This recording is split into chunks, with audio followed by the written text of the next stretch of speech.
The homeless boy stood barefoot in freezing Reno snow, staring at something nobody else could see.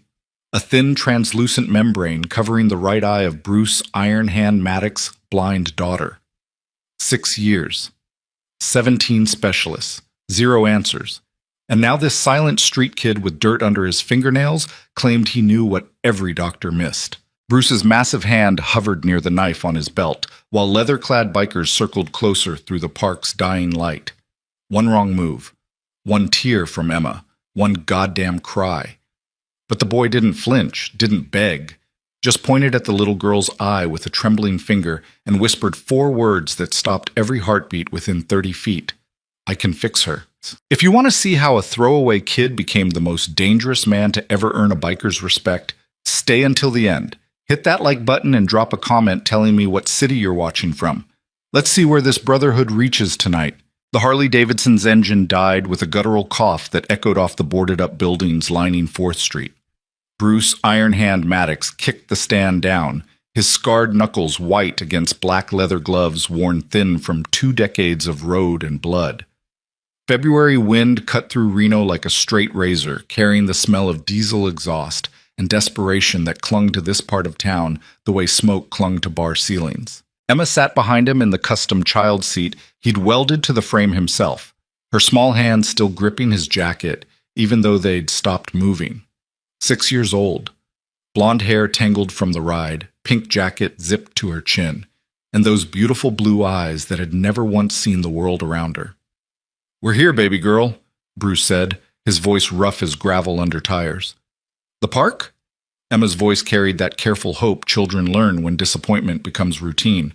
"Yeah, the one with the swings you like." Bruce lifted her down with the gentleness that always surprised people who'd watched him break jaws in prison yards. His cut, the sacred leather vest marking him as president of the Iron Reapers Motorcycle Club, hung heavy across his shoulders, patches and pins telling stories most civilians couldn't read. The Reaper skull on his back had been earned in ways that kept him awake some nights, staring at bedroom ceilings while Emma slept in the room down the hall. The playground looked like something out of a municipal budget cut's nightmare.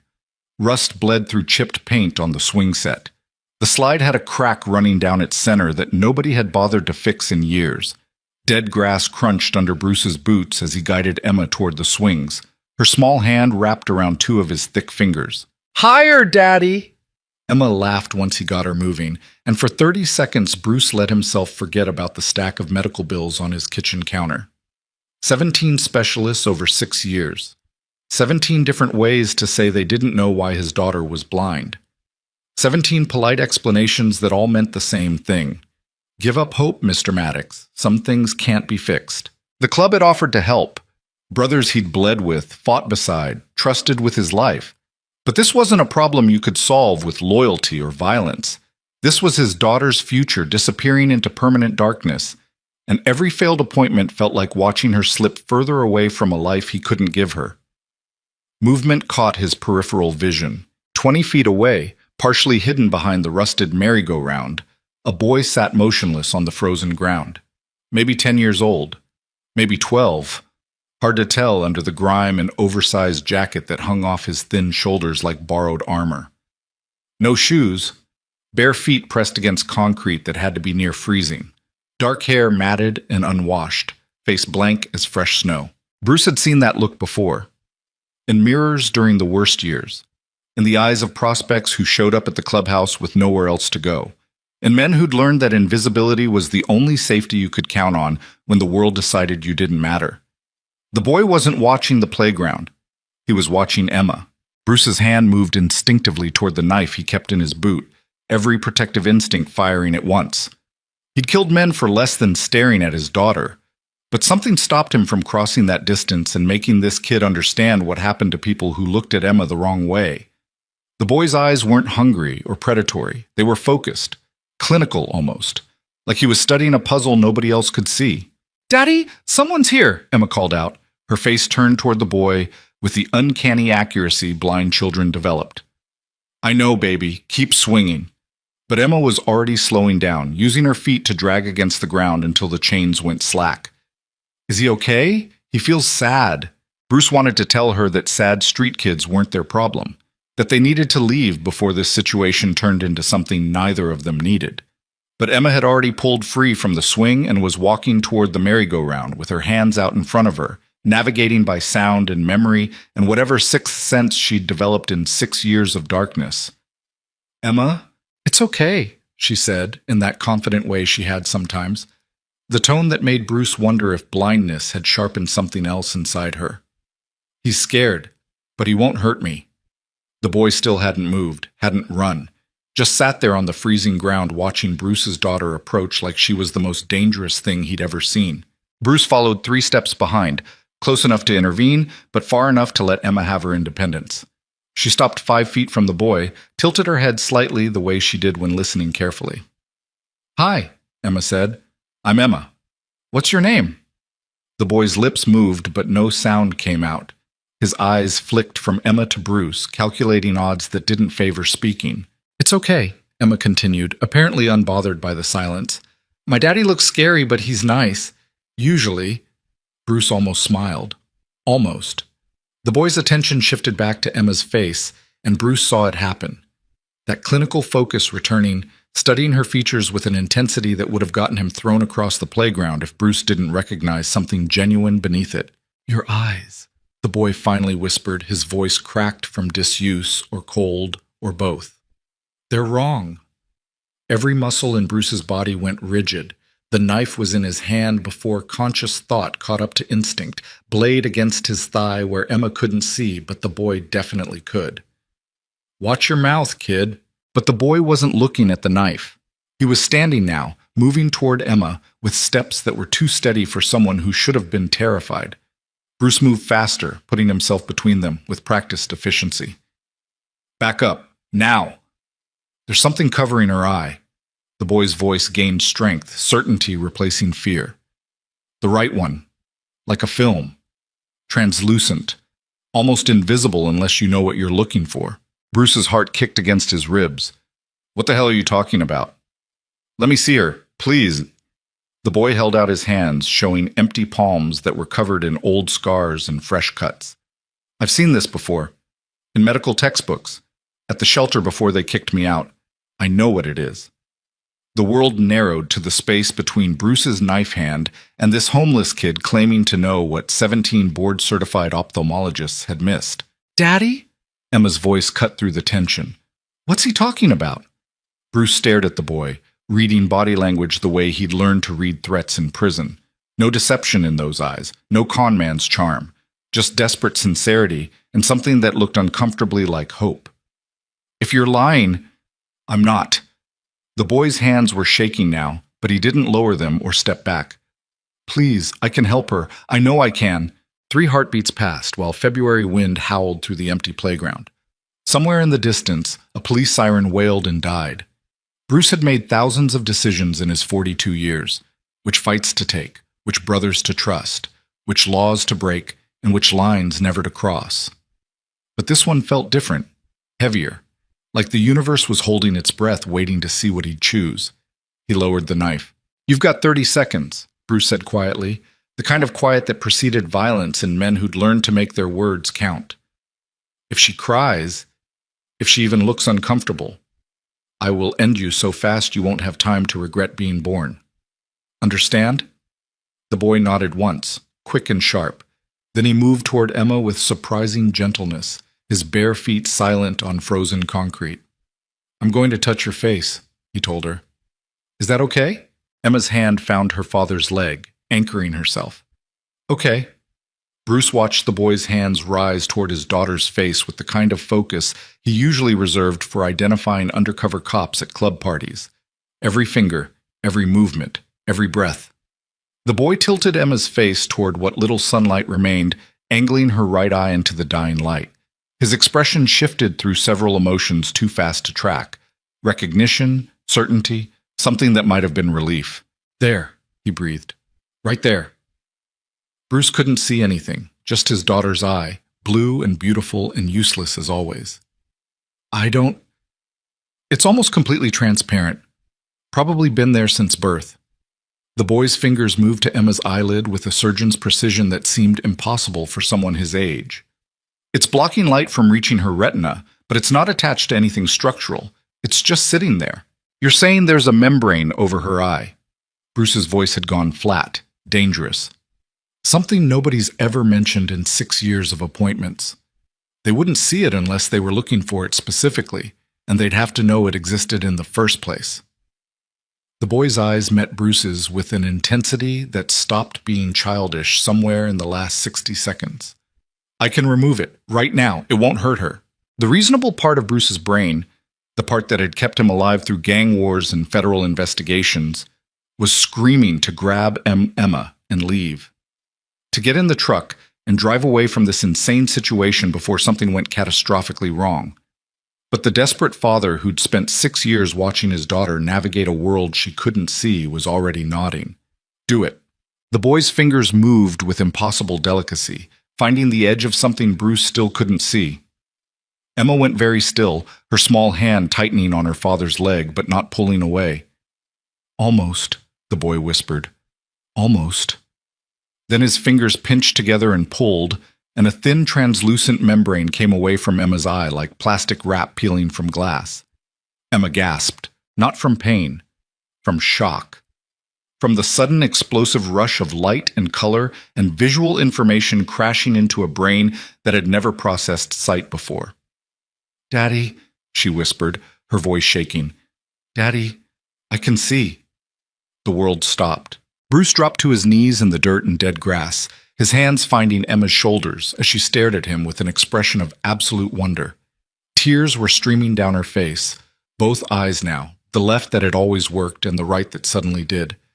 And she was touching his face with trembling fingers like she was trying to confirm he was real. "You're crying too," Emma said, her voice breaking. "Your eyes are brown. I didn't know that. They're brown, and you have a scar right here." Her finger traced the old knife wound across his cheekbone. "And your beard is gray, and you're the most beautiful person I've ever seen." Bruce broke. 6 years of bottled fear and suppressed grief and desperate hope came pouring out in the middle of a shitty Reno playground while cold wind carried the sound of his daughter's laughter into a sky she could finally see. He pulled her against his chest and let himself sob into her hair while she kept talking, kept describing everything she was looking at for the first time. "The sky is blue. Is it always blue? And the trees are brown and green, and there's a bird up there, and oh my God, Daddy, there are so many colors. I didn't know there were this many colors."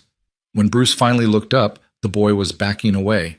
Not running, not demanding payment or recognition, just quietly retreating like he'd finished a job and expected nothing in return. "Wait," Bruce managed, his voice wrecked. "Kid, wait." The boy stopped but didn't turn around. Bruce stood slowly, Emma still wrapped around his neck, unwilling to let go. He crossed the playground in 4 long strides and grabbed the boy's shoulder with the hand that wasn't supporting his daughter. The boy flinched but didn't pull away. "What's your name?" Bruce asked. The boy hesitated, like names were dangerous things to give away freely. "Daniel. Daniel Cross." "How old are you, Daniel Cross?" 12, I think. Maybe 13. I don't really know anymore." Bruce studied the kid properly now. Clothes that were 3 sizes too big and filthy beyond repair. Bare feet with cuts that had scabbed over and cracked open again. Cheekbones too sharp and eyes too old for someone who should have been worried about homework and video games. "Where are your parents?" "Dead. Mom 2 years ago. Dad never met him." "Where do you sleep?" Daniel's eyes slid away, focusing on something middle distance. "Bus stations mostly, behind the Walmart on 5th when it's really cold, couple places." "You live on the streets?" "Yeah." Emma was watching Daniel now with her newly functional right eye, studying him the way he'd studied her membrane. "You're skinny," she said with the brutal honesty of children, "and your feet are bleeding." Daniel looked down at his feet like he hadn't noticed. Maybe he hadn't. Pain became background noise when you lived in it long enough. Bruce made a decision that would have seemed insane to his younger self, the one who'd learned early that survival meant trusting nobody and keeping your circle small.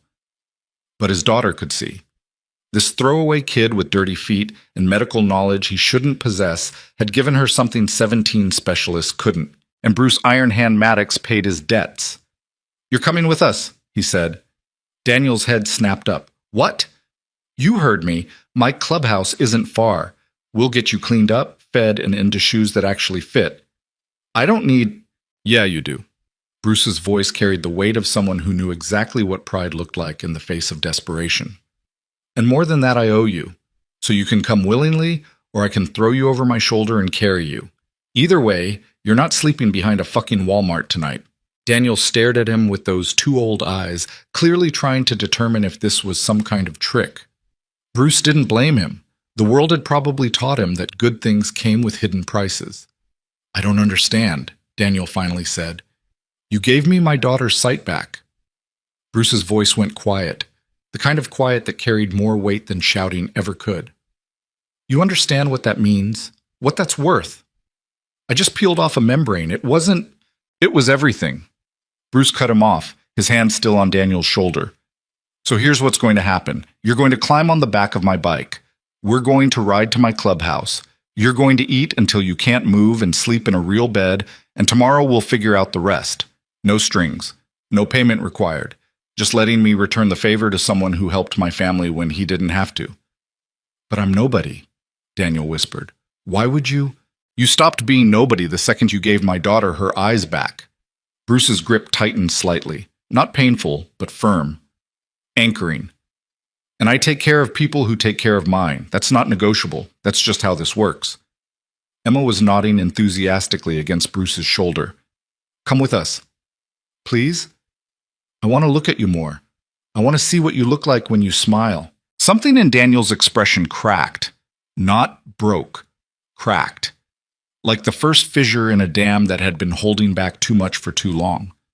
Okay, he said, his voice barely audible. Okay. Bruce turned back toward the Harley with Emma still wrapped around him, and Daniel following 3 steps behind like a ghost learning to trust gravity again. The sun was setting now, painting the Reno skyline in shades Emma had never seen before. She kept gasping and pointing at colors, at shadows, at the way light bounced off windows downtown. That's orange, she shouted. And that's purple. Daddy, is that purple? It's so pretty. Bruce helped her into her seat, then turned to Daniel. Ever been on a motorcycle? No. Hold on tight. Don't lean unless I lean. Keep your feet on the pegs. Daniel climbed on awkwardly, his bare feet finding the passenger pegs. Bruce handed him a spare helmet from the saddlebag, one he kept for Emma, but she'd outgrown months ago. This might be too big, but it'll work. The engine roared to life, that familiar Harley rumble that Bruce felt in his chest more than heard.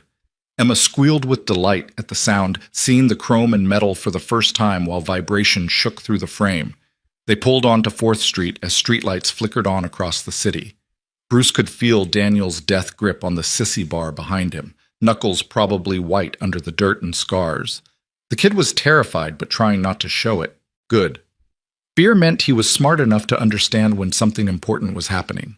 The clubhouse sat on the eastern edge of town where industrial warehouses gave way to empty lots and buildings nobody had used since the recession. A low brick structure with no windows on the street side and a parking lot full of motorcycles that gleamed under harsh fluorescent lights. The sign above the door read, Iron Reapers MC, Reno Chapter, in letters that had faded to ghost impressions of their original red. Bruce killed the engine in his designated spot. President's privilege. 1st row. Closest to the door. Emma was already scrambling down, spinning in circles to take in everything she'd been missing. There's so many motorcycles! She ran to the nearest Harley, her small hands hovering over chrome like she was afraid to touch something sacred. They're so shiny! What color is this one? Black with red flames, Bruce said. That's Reaper's bike.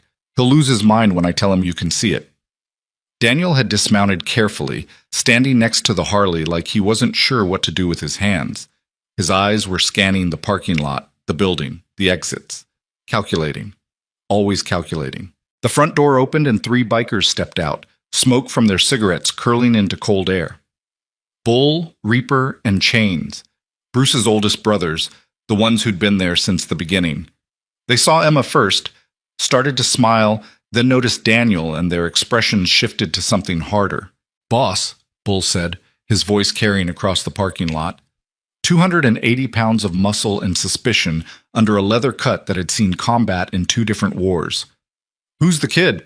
Bruce put his hand on Daniel's shoulder, claiming him in front of witnesses. In the outlaw world, gestures mattered more than words.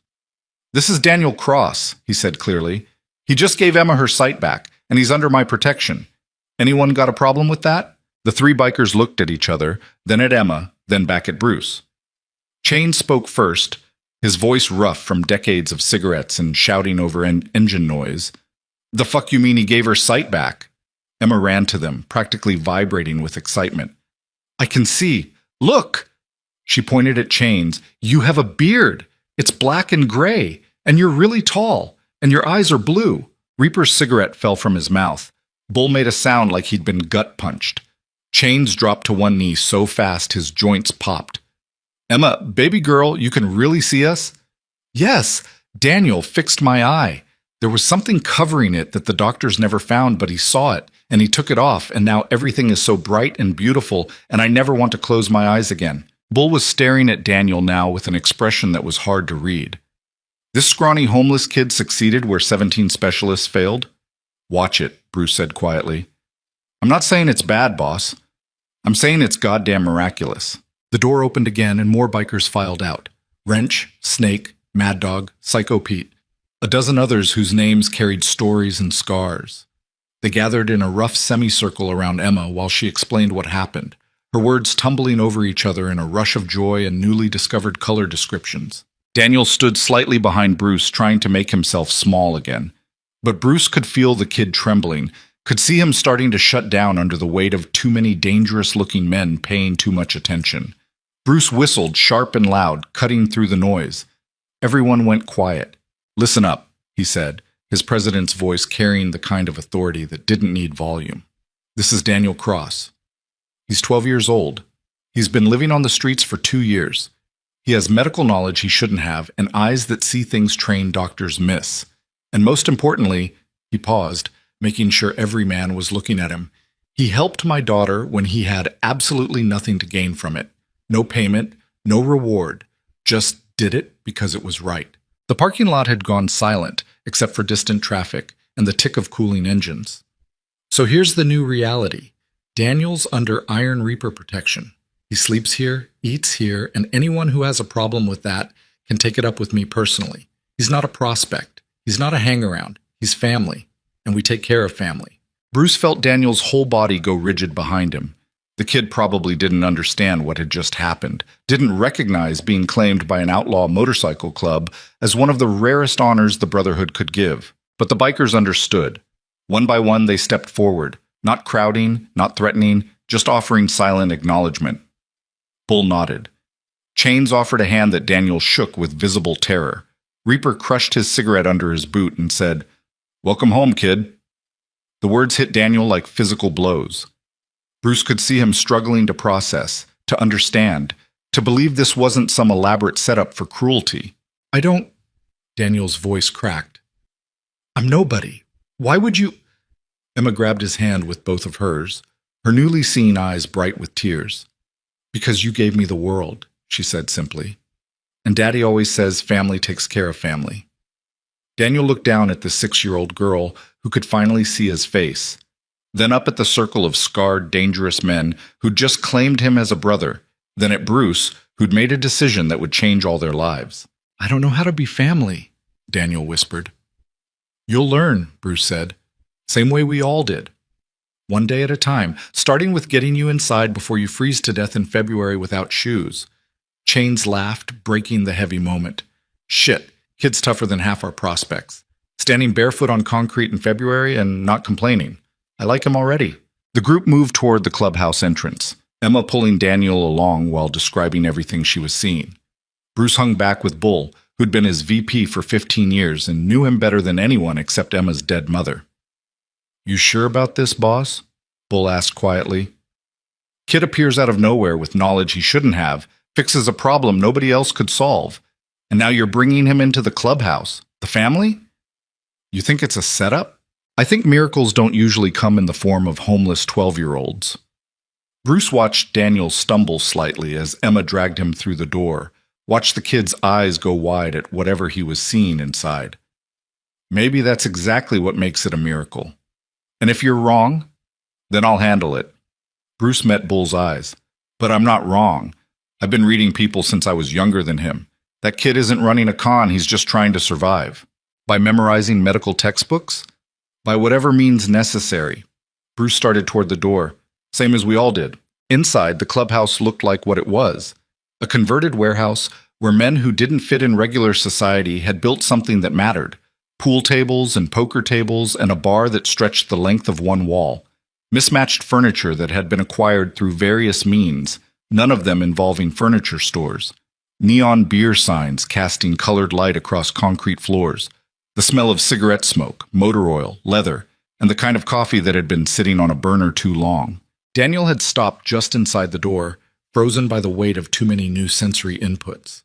Emma was still holding his hand, pointing at everything, describing colors he could probably see just fine, but she wanted to name anyway.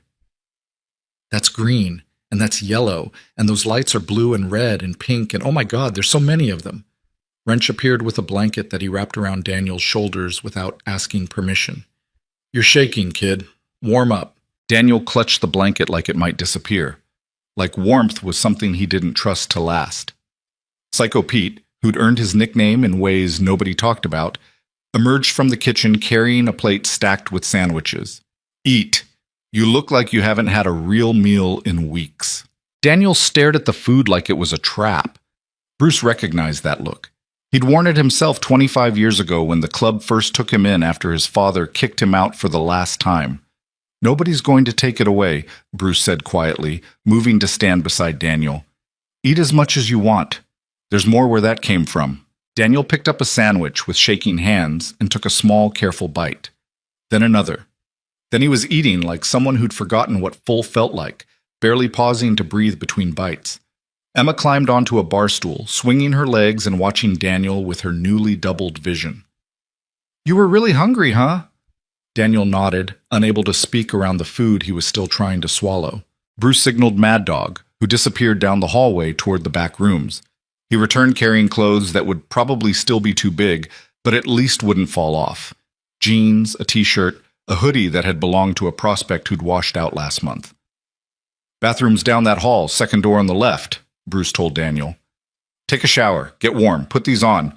Your old clothes are going in the trash because they're biohazards at this point. Daniel looked at the clothes, at the bathroom, at Bruce. Why are you doing this? Already told you, you helped my family. This is how we say thank you.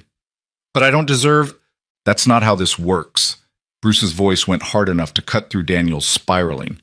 You don't get to decide what you deserve. I do. And I've decided you deserve a shower, warm clothes, food, and a place to sleep that isn't behind a fucking dumpster. So take the bathroom, clean up, and when you come back, we'll figure out the rest. Understood? Daniel's throat worked. Okay. He disappeared down the hallway, clutching the clothes and blanket. The second he was out of sight, Bull sidled up to Bruce at the bar. That kid's been hurt, he said quietly. And I don't just mean hungry and cold. There's trauma there. Old trauma. I know. You taking him in could open wounds he's been trying to keep closed, or it could give him a chance to heal for the first time in his life. Bruce accepted the beer Mad Dog slid across the bar but didn't drink it. How old was I when you pulled me off that street corner? 17? Beaten to shit by my old man and convinced I was worth less than dirt? That was different. No, it wasn't. Bruce finally looked at his VP. We were all broken kids once. Every single person in this clubhouse came from somewhere dark. We just had the luck of finding brothers who gave a shit. Now it's Daniel's turn. Bull was quiet for a long moment, his eyes on Emma, who was drawing pictures with crayons someone had produced from somewhere. You're making him family, for real. Yeah, club's going to have questions. Why this kid? Why now? Why break protocol for someone we just met? Then they can ask me. I'm still president last time I checked. Bull almost smiled. Yeah, you are. 15 minutes later, Daniel emerged from the bathroom looking like a different person. Clean skin, wet hair, clothes that were still too big but hung on him with significantly less disaster than before. His feet were still bare. Nobody had shoes small enough, but at least they were clean now. Emma ran to him immediately. You look so different. Your hair is brown, dark brown, and your eyes are... She leaned closer, studying his face.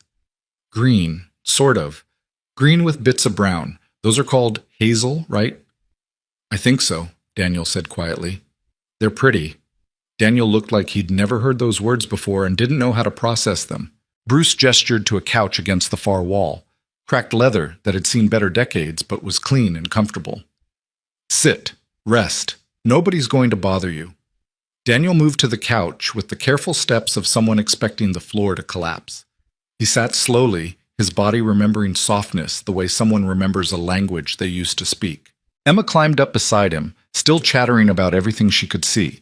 The other bikers gave them space, going back to pool games and poker hands and quiet conversations at the bar.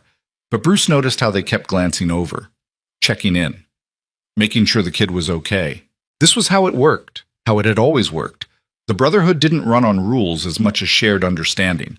When one of them brought someone in, the whole club stood behind it. Questions could come later. Right now, protection mattered more than explanations. An hour passed, then 2. Daniel stayed on the couch with Emma, answering her endless questions about colors and shapes and why things looked the way they did. Bruce watched them from the bar, nursing the same beer he'd been pretending to drink for 90 minutes. She likes him, Chains observed, settling onto the stool beside Bruce. Haven't seen her this happy since she was born and couldn't see how shitty the world actually is, Bruce finished. That's dark, boss. That's reality. Bruce set the beer down, but maybe it doesn't have to be. Not for her. Not anymore. Chains followed his gaze to the couch where Emma had fallen asleep, leaning against Daniel's shoulder. The boy was still awake, looking around the clubhouse with those 2 old eyes that missed nothing. What's his story? Chains asked. Real story, not the one he told you. Mother died 2 years ago. Father was never in the picture. He's been on streets ever since, surviving however he could. How'd he learn medical shit? Don't know yet. Haven't asked. You going to? Eventually. Bruce stood, his knees popping from too many years of riding and fighting. Right now he needs to know he's safe. Questions can wait. He crossed to the couch. Daniel's eyes tracked his movement, wary but not quite afraid. Emma's out, Bruce said quietly. I'll take her to her room. You can crash in one of the spare rooms. Chains will show you where. I could just sleep here, on the couch. I don't want to take someone's... You're not taking anything. We've got space. Bruce picked Emma up carefully, her head lolling against his shoulder. Get some rest, Daniel. Real rest. Nobody's going to hurt you here. Daniel's expression suggested he didn't entirely believe that, but he nodded anyway. Chains led him toward the hallway, while Bruce carried Emma to her room. A small space he'd converted from storage, painting the walls pink and filling it with toys she couldn't see but loved anyway. Now she could see every stuffed animal, every crayon drawing she'd created blind, every careful detail he'd added trying to make her world beautiful, even if she couldn't witness it. He laid her in bed and pulled the blankets up. She stirred slightly, mumbling something about colors before settling back into sleep. Bruce stood there for a long time, watching his daughter breathe, processing the impossible truth that she could finally see the world around her. Processing the even more impossible truth that the miracle had arrived in the form of a throwaway kid with bare feet and trauma-dark eyes. When he finally returned to the main room, most of the brothers had cleared out for the night. Just Bull remained at the bar, cleaning glasses that were already clean. Kid's in the back room, Bull said without looking up. Chain said he just sat on the bed staring at the ceiling, didn't even get under the covers. He's waiting for the other shoe to drop. Is there another shoe? Bruce thought about it, about the questions he hadn't asked, about the knowledge Daniel shouldn't have, about the timing that seemed too perfect to be coincidence. But then he thought about Emma's face when she saw him for the first time, about the way Daniel had approached her with gentleness instead of threat, about how the kid could have run after fixing her eye but stayed instead, waiting to see if his work had actually helped. No, Bruce said finally, no other shoe, just a kid who needs what we can give him. And if you're wrong, then I'll handle it. Bruce headed toward the hallway. Same as I always do. His own room was Spartan. Bed, dresser, photos of Emma at various ages, his Marine Corps dress blues hanging in a closet he never opened. He stripped down to boxers and t-shirt but didn't sleep. Instead, he sat on the edge of his bed, staring at nothing, replaying the day's events like footage from a camera he couldn't shut off. The park. The membrane. Emma seeing. Daniel's bare feet on frozen ground. The decision to bring him here. the look on the kid's face when Bruce called him family. Somewhere down the hall, Daniel Cross was probably still sitting on that bed, staring at a ceiling he could finally see properly, trying to understand what had just happened to his life. Tomorrow there would be questions, explanations, logistics about school and documentation, and all the practical nightmares that came with taking in a street kid who probably didn't legally exist in any system that mattered. But tonight Bruce's daughter could see. And the boy who'd given her that gift was sleeping under a roof instead of behind a dumpster. For now, that was enough. Bruce lay back on his bed, closed his eyes, and for the first time in 6 years, let himself hope that maybe some things could be fixed after all.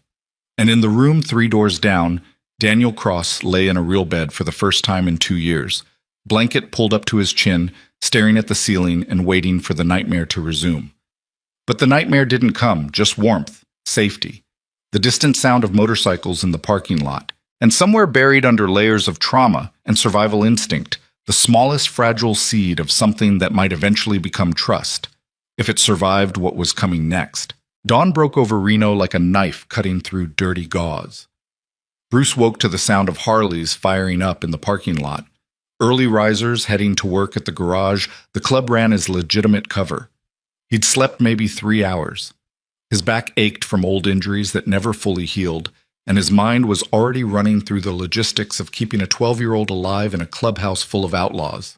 He found Emma in the kitchen, sitting at the scarred wooden table with a box of crayons spread in front of her.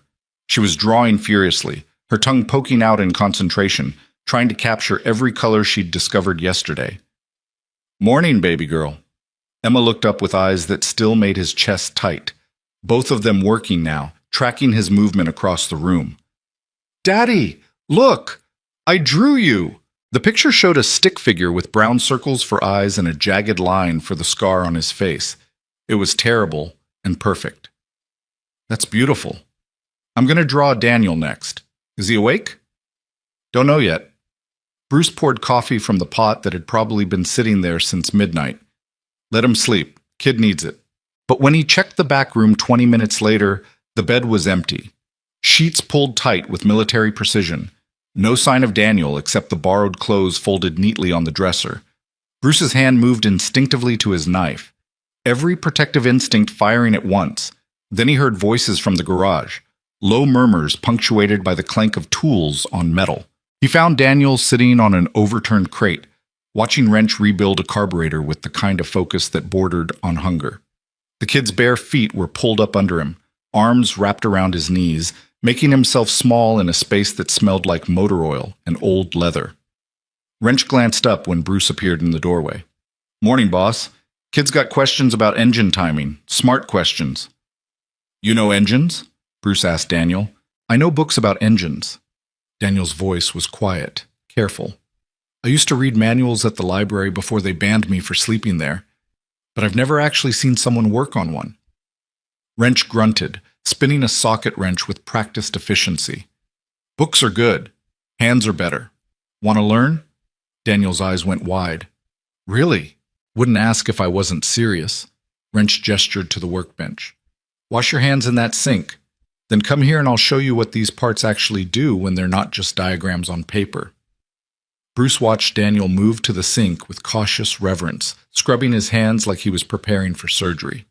The kid's shoulders were still tight, waiting for the moment when this generosity would be revealed as a trap or a test. "You show up early?" Bruce asked Wrench quietly. 5 a.m. Thought he was breaking in until I saw how careful he was being. Didn't touch anything. Just stood there watching like he was afraid to breathe too loud. "He say anything?" "Asked if it was okay for him to be here. I told him if you said he belonged, then he belonged. End of discussion." Bruce nodded, something loosening in his chest. This was how the Brotherhood worked. Once you were claimed, you were protected. No debates, no votes. The president's word was law. He left them to their work and returned to the main room where Bull was setting up for church, the weekly club meeting where business got handled and decisions got made. Chairs arranged in a rough circle, ashtray in the center, coffee and whiskey on the side table because some conversations required both. The brothers filtered in over the next hour, Chain smoking his third cigarette before 9 a.m. Reaper nursing a hangover that made his eyes look like bullet wounds. Mad Dog, Psycho Pete, Snake, and 8 others whose faces carried stories Bruce knew by heart. They settled into their usual positions. Bull on Bruce's right, as VP, Chains as Sergeant-at-Arms on his left. The room went quiet except for the scrape of chair legs and the click of lighters. "Got something to discuss," Bruce said without preamble. "The kid, Daniel Cross."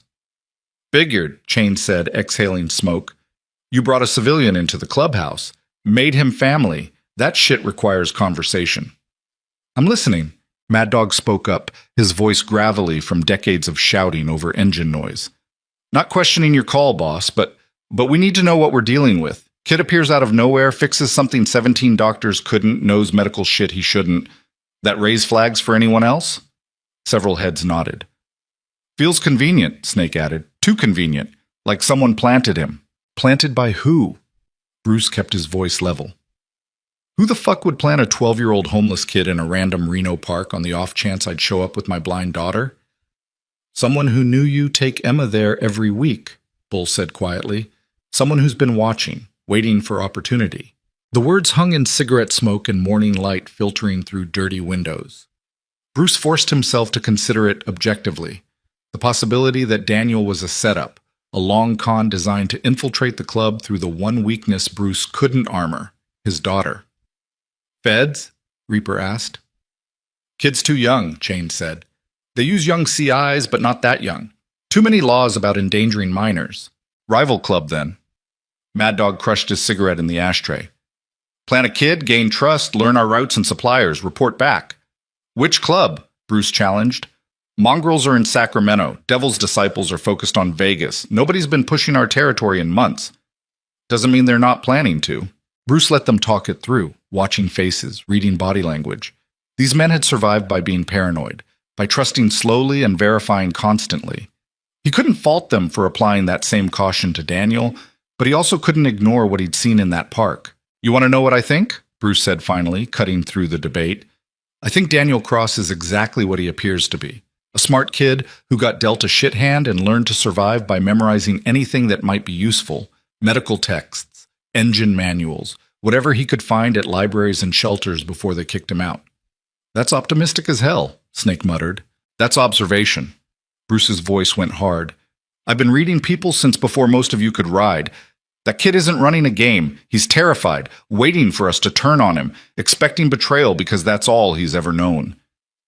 "Or he's a very good actor," Bull said quietly. The words hit harder coming from his VP, the man Bruce trusted more than anyone except Emma. "You really think that?" Bull met his eyes steadily. "I think we need to be careful. I think bringing him in this fast, without vetting, without background checks, without any goddamn information beyond what he told you, that's not how we operate. That's emotional decision-making, and emotional decisions get brothers killed." Silence settled over the room like smoke over water. Bruce knew Bull was right, knew he'd broken protocol, skipped steps, made a call based on gut instinct instead of proper intelligence. Knew that if any other member had done the same thing, he'd be the first one demanding answers. "So what do you want?" Bruce asked. "Background check? Surveillance? Put a prospect on him to report back every time he takes a shit?" "I want to know who he really is," Bull said. "Where he came from.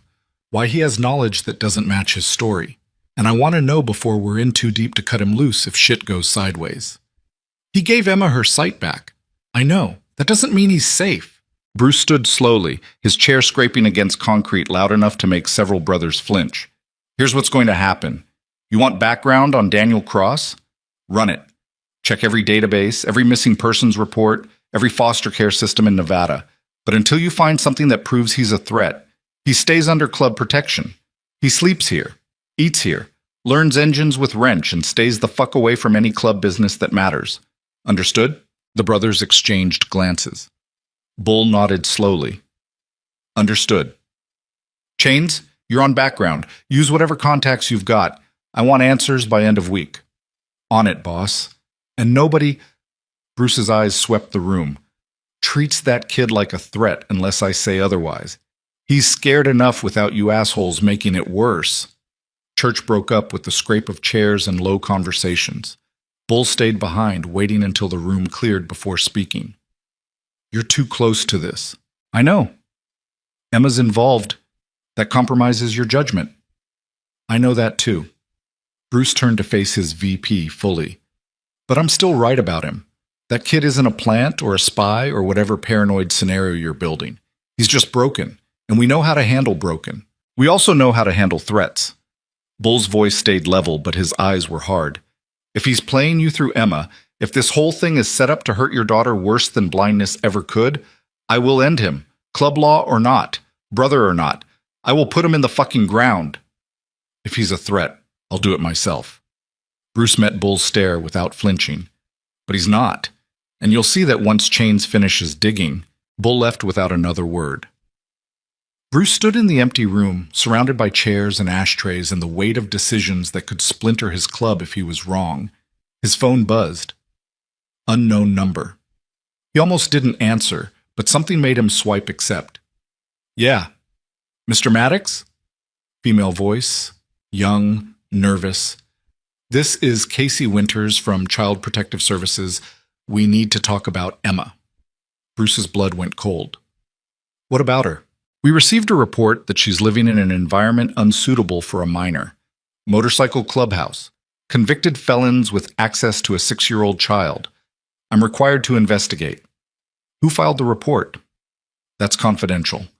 But I'll be visiting your residence today at 2 p.m. to conduct a welfare check. If you're not present, I'm authorized to remove Emma from the premises pending a court hearing. The line went dead. Bruce stood there with the phone against his ear, rage and fear mixing into something that tasted like copper. Someone had called CPS. Someone knew Emma was living at the clubhouse. Someone was making a move against his daughter. And the timing, less than 24 hours after bringing Daniel in, couldn't be coincidence. He found Bull in the parking lot, leaning against his Harley with a cigarette burning between scarred knuckles. CPS just called. They're coming at 2 to check on Emma. Someone reported us. Bull's expression went flat. Dangerous. When? Call came through 5 minutes ago. Convenient timing.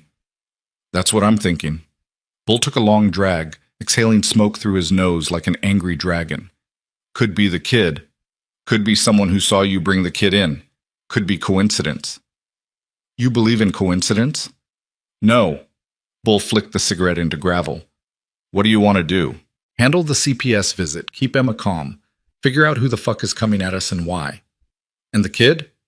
Bruce looked toward the garage where Daniel was probably still learning carburetor mechanics, with the kind of focus that suggested this was the first safe thing he'd been allowed to do in years. Keep him away from Emma until we know for sure. Bull nodded. Smart. But it didn't feel smart. It felt like betrayal. Like confirming every fear that kid probably woke up with. That kindness was temporary. That trust was a trap. That eventually everyone turned on you. Bruce walked to the garage, his boots heavy on concrete. Daniel looked up from the workbench where he was holding a fuel line assembly like it was made of glass. Emma wants to see you, Bruce lied. She's in the kitchen drawing. Why don't you go keep her company? Daniel's face lit up, genuine joy that made Bruce's chest hurt. Really? She wants to draw me? Yeah, go on. Daniel set down the fuel line carefully and headed toward the main building with the cautious excitement of someone expecting good things to be snatched away at any second. Wrench waited until the kid was out of earshot. What's going on? CPS visit at 2. Someone reported Emma living here. Fuck. Wrench wiped grease-black hands on a rag. You think it's connected to the kid? Don't know, but until I do, he stays away from club business. He's just learning engines. I know what he's doing. Bruce's voice came out harder than intended. But if there's even a chance he's the reason CPS is sniffing around, I need to know before Emma gets caught in the crossfire. Wrench nodded slowly, understanding settling over his weathered features. You want me to watch him? Just keep him occupied. Teach him whatever you want. But if he asks questions about the club, about membership, about what we do, you shut it down, politely but firmly. Got it, boss. Bruce returned to the main building where Daniel and Emma were sitting at the kitchen table. Emma had 3 drawings spread in front of her now. Bruce, Daniel, and what appeared to be a motorcycle made of purple and orange scribbles. Daddy, look! I drew Daniel's eyes. They're hard because they keep changing colors depending on the light. Daniel was smiling, small and fragile but real. Bruce felt like a war criminal. That's great, baby girl. Listen, I need to talk to you for a minute. Grown-up stuff. Emma's face fell slightly, but she nodded, sliding off her chair. Bruce led her down the hall to her room and closed the door. Am I in trouble? She asked immediately. No. But someone called some people who need to check and make sure you're safe here. They're coming at 2 o'clock to talk to you and see your room. Why wouldn't I be safe? You're here, and Bull and Chains and everyone. I know, but sometimes people who don't understand how we live think it's dangerous, so they check, make sure everything's okay. Emma processed this with the seriousness she applied to everything important. What do I tell them? The truth. That you're happy. That you have your own room. That I take care of you and the brothers help. What about Daniel? Bruce chose his words carefully. Daniel's new. These people might have questions about him, so maybe just don't mention him unless they ask directly, okay? Why not? Because it's complicated and I don't want them to get confused about who he is and why he's here. Emma's newly functional eyes studied his face with uncomfortable clarity. You think he did something bad? No, you do. I can see it. Your face looks the same way it did when you thought that man at the park was going to hurt me. Bruce knelt down so they were eye level. I don't think Daniel's bad, but I need to make sure he's safe. For you, for the club, for everyone. And that means asking questions, being careful. Can you understand that? Emma's lower lip trembled. He gave me my eyes back. He didn't have to, but he did. And now you're treating him like he's scary. I'm treating him like someone I need to understand better. That's different. It doesn't feel different. Emma crossed her arms. It feels mean. The accusation hit harder than any punch Bruce had ever taken. His 6-year-old daughter calling him mean for protecting her, for being cautious, for doing exactly what the club had taught him to do with outsiders. I'm sorry you feel that way, he said quietly. But I'm still your father, and I'm still responsible for keeping you safe. So we're doing this my way. Understand? Emma nodded but didn't uncross her arms. Bruce kissed her forehead and left before she could see how much her words had cut. The next 3 hours crawled past like wounded animals. Bruce cleaned the clubhouse with help from brothers who understood that CPS visits required carefully managed optics. They hid anything that could be classified as drug paraphernalia, even though the club didn't deal and barely used. They locked the gun safe and made sure Emma's room looked like something from a Pinterest board instead of a converted storage space in an outlaw biker headquarters. At exactly 2 p.m., a Honda Civic pulled into the parking lot. Casey Winters emerged carrying a tablet and wearing the kind of earnest expression that suggested she'd graduated social work school less than a year ago. Bruce met her at the door. Ms. Winters? Mr. Maddox, thank you for making yourself available. Like I had a choice. Her smile was professional and didn't reach her eyes. May I come in? He stepped aside. She entered slowly, taking in the pool tables and bar and motorcycle memorabilia with the carefully neutral expression they taught in training. Her eyes lingered on the Iron Reaper's patch on the wall, the Reaper skull holding a broken chain that symbolized freedom from society's rules. Is Emma here? In her room. I'll get her. Actually, I'd like to see her room first, if that's okay. Everything was a request phrased like a question, but carrying the weight of legal authority. Bruce led her down the hall and opened Emma's door. Casey stepped inside, her tablet already recording notes. She examined the bed, the toys, the drawings on the walls, opened the closet and checked for appropriate clothing, ran her finger along surfaces, checking for dust or neglect. It's clean, she said, sounding almost disappointed. Did you expect otherwise? I expected... She stopped herself. Never mind. May I speak with Emma now? Bruce called for his daughter. Emma appeared wearing her favorite pink dress, the one she'd loved before she could see it, and loved even more now that she could. Her face was carefully neutral, absorbing Bruce's tension the way children always did. Hi, Emma. I'm Casey. I'm a social worker. Do you know what that means? Someone who checks if kids are okay. That's right. Very smart. Can you tell me about living here? Emma glanced at Bruce. He nodded permission.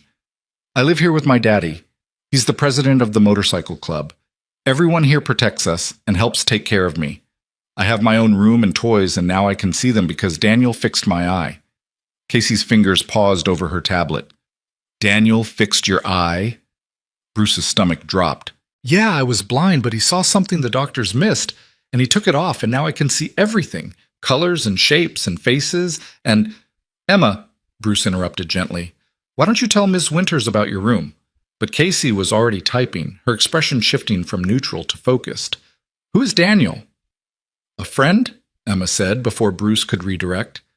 He lives here now, too. Daddy brought him home because he was homeless, and we take care of family. How old is Daniel? 12. He's really smart. He knows about engines and medicine and... Emma, honey, can you show Ms. Winters your favorite toy? Casey looked up from her tablet, eyes sharp. Mr. Maddox, is there a 12-year-old boy living in this clubhouse? Temporarily. I'm working on more permanent arrangements. What's your relationship to him? I don't have one. He helped my daughter. I'm returning the favor. Is he a relative? No. Foster placement? No. So you have an unrelated minor living in an adult-oriented establishment without legal guardianship or state approval. She was typing rapidly now. How long has this been happening? 24 hours. And in those 24 hours, did it occur to you that housing a child in an outlaw motorcycle club without proper authorization might be problematic? Bruce felt his temper rising but forced it down. He was sleeping on the streets, behind dumpsters. I gave him a bed and food and safety. You want to file paperwork about that? Go ahead. It's not about paperwork, Mr. Maddox. It's about legal responsibility, child welfare, making sure vulnerable minors aren't being exploited or endangered. Exploited? Bruce's voice dropped to the tone that preceded violence. I gave that kid a chance when everyone else threw him away. How the fuck is that exploitation? Emma flinched at the curse. Casey's expression hardened. I'm going to need to speak with Daniel, alone. Where is he? No. Excuse me? You want to talk to him? I'm present. Non-negotiable. Casey's jaw tightened. Mr. Maddox, I have the authority to remove both children from this environment if I determine it's unsafe. Don't make this harder than it needs to be. Bruce stared at her, reading the threat beneath the professional language. She had power here. Legal authority backed by courts and police and systems designed to destroy men like him who lived outside normal boundaries. Fine. But we do this in the main room where my brothers can witness, because I don't trust people who show up making threats. He found Daniel in the garage still, sitting on the floor next to a disassembled transmission, arranging parts with the focused intensity of someone trying to disappear into mechanical problems. Kid, need you inside. Daniel looked up with immediate wariness. Did I do something wrong? No, just need you to answer some questions. They walked to the main room where Casey was waiting with her tablet and her earnest concern and her power to ruin everything Bruce had built in the last day. Daniel froze when he saw her, every line of his body going defensive. Bruce recognized the reaction, same way strays froze when they thought you might kick them. Daniel? Casey's voice went soft, practiced. I'm Casey Winters. I'm a social worker. Nobody's in trouble. I just need to ask you some questions. Is that okay? Daniel's eyes found Bruce, silently asking permission. Bruce nodded. Okay, Daniel said quietly. How long have you been living here? Since yesterday. And where were you living before that? Silence. Daniel, it's okay. You can tell me. Streets mostly, bus stations, behind buildings when it was cold. Casey typed rapidly. How long were you homeless? 2 years, since my mom died. What about your father? Never met him. Other relatives? No. So you've been surviving on the streets for 2 years at age 12. Casey looked up from her tablet, her expression somewhere between horror and pity. Have you been attending school? No. Why not? Because I don't exist. No birth certificate, no social security number. My mom homeschooled me before she died, but there's no record of it anywhere. Casey's fingers stilled. You're telling me you're undocumented? I'm telling you I'm nobody. Legally, officially. I don't exist in any system that matters. The words hung in the air like gun smoke. Bruce hadn't known that detail, hadn't asked, Had just assumed Daniel had paperwork somewhere, even if it was buried in foster care bureaucracy.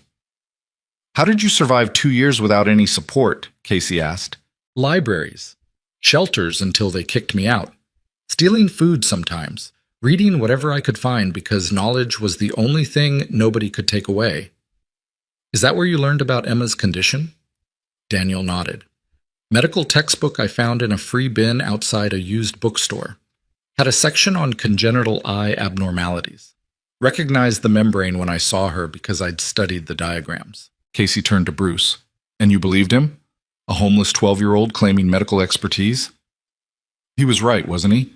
Bruce's voice carried an edge that made Casey step back slightly. Emma can see. First time in her life. Because this kid noticed what 17 specialists missed. Casey struggled for words. That's not how this works.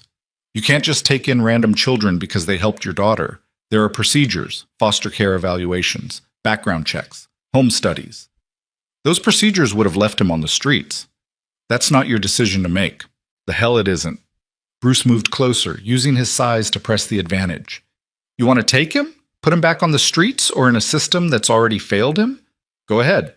But you better believe I'll fight you every step of the way. Mr. Maddox, this isn't about fighting. It's about what's best for Daniel. And what's that? Foster home that'll abuse him? Group facility that'll medicate him into compliance? Streets where he'll freeze to death next winter? Bruce's voice rose despite his best efforts. I'm giving him safety, food, brothers who'll protect him. What the fuck are you offering? Structure, education, legal protection. From who? He's been invisible for 2 years and nobody gave a shit until I brought him somewhere safe. Casey's expression shifted from professional to something harder. Safe? You call a motorcycle clubhouse safe for a vulnerable child? Safer than anywhere else he's been. She looked at Daniel, who'd been watching this exchange with the blank expression of someone used to having his fate decided by others. Daniel, do you feel safe here? The kid hesitated, clearly understanding this was a test with no right answer. I don't know yet. Has anyone here hurt you or threatened you? No. Has anyone asked you to do anything illegal or inappropriate? No. Wrench is teaching me about engines. Bruce gave me clothes and food and a bed. Everyone's been... He trailed off, searching for words. Nice. Careful. Like they're worried I'll break. And you want to stay here? Another hesitation. Longer this time. Daniel's eyes found Bruce again, reading his face for cues. I want to stay somewhere that won't disappear, he said finally. I'm tired of things disappearing. Something in Casey's expression softened, just slightly. I understand, but Mr. Maddox isn't legally authorized to care for you, and this environment, she gestured at the clubhouse around them, isn't appropriate for a minor. I'm going to have to file a report recommending Daniel be placed in emergency foster care pending further investigation.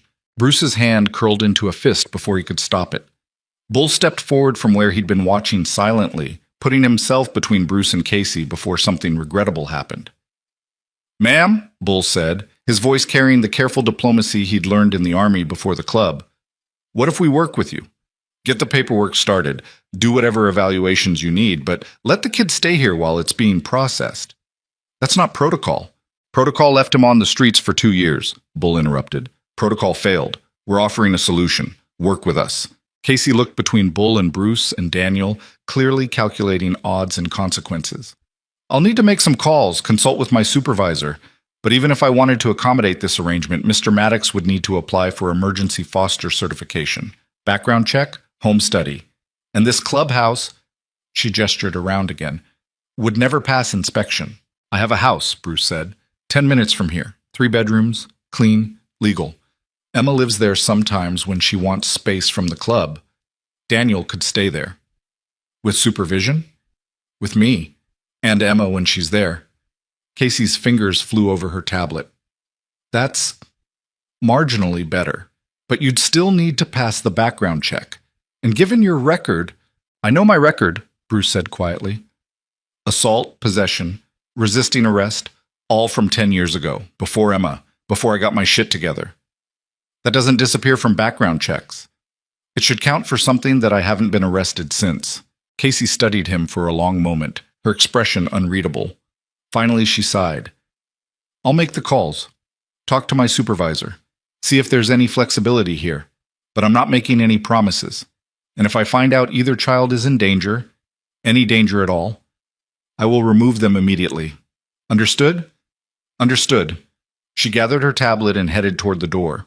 Bruce followed, Emma appearing from the hallway where she'd been listening. Miss Winters? Emma's voice stopped Casey at the threshold. Please don't take Daniel away. He's the only person who ever saw me. Really saw me. He deserves people who see him too. Casey's expression cracked slightly. She nodded once, didn't trust herself to speak, and walked to her Honda without looking back. The second her car pulled away, Bull turned on Bruce. That's who called CPS. What? Think about it. We bring Daniel in. Less than 24 hours later, CPS shows up knowing he's here, knowing about Emma living in the clubhouse. Casey said she got a report. Someone told her exactly where to look and what to find. Bruce's mind raced through possibilities. You're saying Daniel called them? Or someone who's been watching him, someone who wanted him inside our operation. That's paranoid. That's survival. Bull's voice went hard. Wake up, boss. This whole thing stinks. Miracle Kid appears with medical knowledge he shouldn't have, fixes your daughter, gets brought into the club, and immediately CPS comes calling with information they couldn't have unless someone fed it to them. Daniel's been here the whole time. When would he have made the call? Kids have phones. Could have texted someone while you thought he was sleeping. Bruce wanted to argue, wanted to defend the kid who'd given Emma her sight back, but Bull's logic was sound and the timing was impossible to ignore. Chains, Bruce called. Where are we on background? Chains appeared from the back office, his expression grim. That's what I was coming to tell you. Daniel Cross doesn't exist. No birth certificate, no school records, no medical records, no documentation anywhere. It's like he appeared out of nowhere 2 years ago. He said his mom homeschooled him. Then where's her record? Where's the death certificate? Where's anything that proves this kid is who he says he is? Chains lit a cigarette with shaking hands. I've been running searches for 3 hours. Cross is a common name, but even common names leave traces. This kid has nothing. Zero. Like he was invented yesterday. The clubhouse had gone silent, every brother watching Bruce process information that pointed toward one conclusion. Daniel Cross was either exactly what he claimed, a ghost who'd slipped through every bureaucratic crack, or he was something else entirely. Where is he now? Bruce asked quietly. Garage, Wrench said, still working on that transmission. Bruce walked outside, the cold February air hitting his face like a slap. He found Daniel exactly where Wrench said, sitting cross-legged on concrete, arranging gears in sequence. The kid looked up when Bruce's shadow fell across him. That lady's gonna take me away, isn't she? Bruce crouched down, studying Daniel's face for signs of deception, fear, guilt, anything that would confirm the suspicions building in his head. All he saw was resignation. Maybe, Bruce said honestly. Depends on what her supervisor says. Depends on whether I pass their background check. You don't have to do that. I can just go. Find another place. Back to the streets? It's where I belong anyway. That's bullshit. Daniel's hand stilled on the gears. Is it? I'm nobody. No papers, no family, no proof I even exist. Maybe it's better if I just disappear before I cause more problems. Did you call CPS? The question landed like a punch. Daniel's head snapped up, eyes wide. What? No, why would I? Someone did. Someone told them exactly where to find you and Emma, less than a day after I brought you here. You think I... Daniel's voice cracked. You think I would risk this? Risk the first safe place I've had in 2 years? Why would I do that? I don't know. You tell me. Daniel stood slowly, every line of his body vibrating with hurt and anger. I wouldn't. I didn't. I don't even have a phone. How would I call anyone? You could have borrowed one. From who? The bikers who are all watching me like I might explode? The social worker who just showed up out of nowhere? Daniel's hands clenched into fists. I thought you believed me. I thought when you said I was family, you meant it. Family requires trust. And right now I don't know if I can trust you. The words came out harsher than Bruce intended. Daniel flinched like he'd been struck. Then I guess I should leave. He started walking toward the parking lot. No destination, no plan, just movement away from pain. Bruce caught his arm. Where are you going? Does it matter? Daniel tried to pull free, but Bruce held firm. You don't trust me. Your club doesn't trust me. That social worker's going to drag me into foster care anyway. Why delay the inevitable? Because running makes you look guilty. Staying makes me feel like a prisoner. They stood there in the cold parking lot, locked in a stalemate that felt like it might break both of them. Bruce studied this kid who'd appeared out of nowhere and saved his daughter, and might be exactly what he claimed, or might be the most elaborate trap ever set for the Iron Reapers. I need answers, Bruce said finally. Real answers. About who you are, where you came from, how you know things you shouldn't know. I told you everything. You told me a story with no proof, no documentation, nothing that backs up a single word. Because I don't have proof. I told you that. I exist in the spaces between paperwork and systems and all the shit that normal people take for granted. Daniel's voice had risen to a shout. Brothers were appearing in the garage doorway, hands moving toward weapons they didn't need yet, but might. Bruce made a decision. You stay in the clubhouse until we sort this out. No garage. No wandering. You sit in the main room where someone can always see you, and you answer every question we ask. Honestly, completely. No evasion. You're treating me like a criminal. I'm treating you like an unknown variable that could destroy everything I've built. Bruce's voice gentled slightly. If you're innocent, you'll be cleared. If you're not, then what? You'll kill me? The question hung between them, brutal in its simplicity. I'll do what needs to be done to protect my family.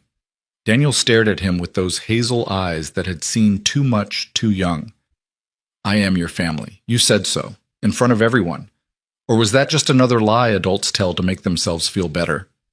Before Bruce could respond, Emma's scream split the air.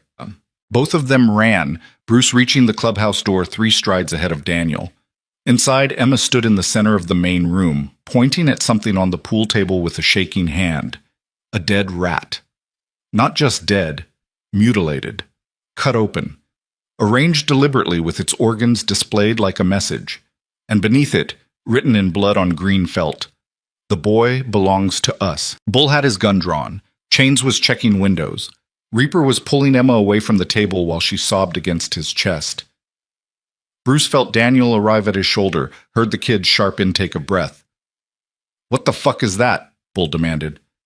A message, Bruce said, his voice deadly calm. Someone's making a move. Who?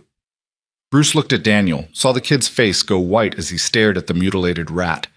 Daniel, you know who did this? Daniel nodded slowly, his whole body shaking. They found me. Who found you? Daniel's voice came out as barely a whisper, carrying weight that made every man in the room go silent. The people I ran from 2 years ago. The people who killed my mother. And with those words, everything changed. Because this wasn't about CPS or background checks or trust issues anymore. This was about survival. And the war that had just arrived at the Iron Reaper's door. The dead rat's organs glistened under fluorescent light like a grotesque art installation. Blood had soaked into green felt, spreading in patterns that looked almost deliberate. The message beneath remained stark and impossible to misinterpret. The boy belongs to us. Bruce's hand moved to the gun at his waist, muscle memory overriding conscious thought. Around him, brothers were doing the same, checking magazines, scanning windows, establishing fields of fire without needing verbal commands. 20 years of living outside the law had trained them for moments like this. Emma's sobs had quieted to hitching breaths against Reaper's chest. She'd seen the rat, seen the blood, seen proof that the safety Bruce promised was thinner than he'd believed. Daniel stood frozen near the pool table, staring at the mutilated animal with an expression Bruce recognized from his own reflection during the worst years. The face of someone watching their past catch up despite running as hard and far as possible. Talk, Bruce said quietly, the kind of quiet that preceded violence. Now. Everything. Who they are. What they want. Why they killed your mother. Daniel's throat worked, but no sound came out. His hands were shaking so badly he had to clasp them together to stop the tremors. Bull stepped closer, gun still drawn, aimed at the floor but ready. Kid asked you a question. We're all real interested in the answer. I can't. Daniel's voice cracked. If I tell you, they'll kill everyone here. Everyone. Like they killed your mother, Bruce finished. Yeah, you mentioned that. What you didn't mention was someone dangerous enough to track you for 2 years and leave gutted rats as calling cards. I didn't think they'd find me. Daniel's eyes were wet now, tears cutting tracks through the grime and fear on his face. I was so careful. Never stayed anywhere long. Never used my real name, never left traces. Except you did. Chains moved around the pool table, studying the rat from different angles. This didn't happen randomly. Someone watched you enter this clubhouse. Someone knew exactly where to leave a message we'd find. Someone's been surveilling us since you arrived. Bruce's mind raced through the implications.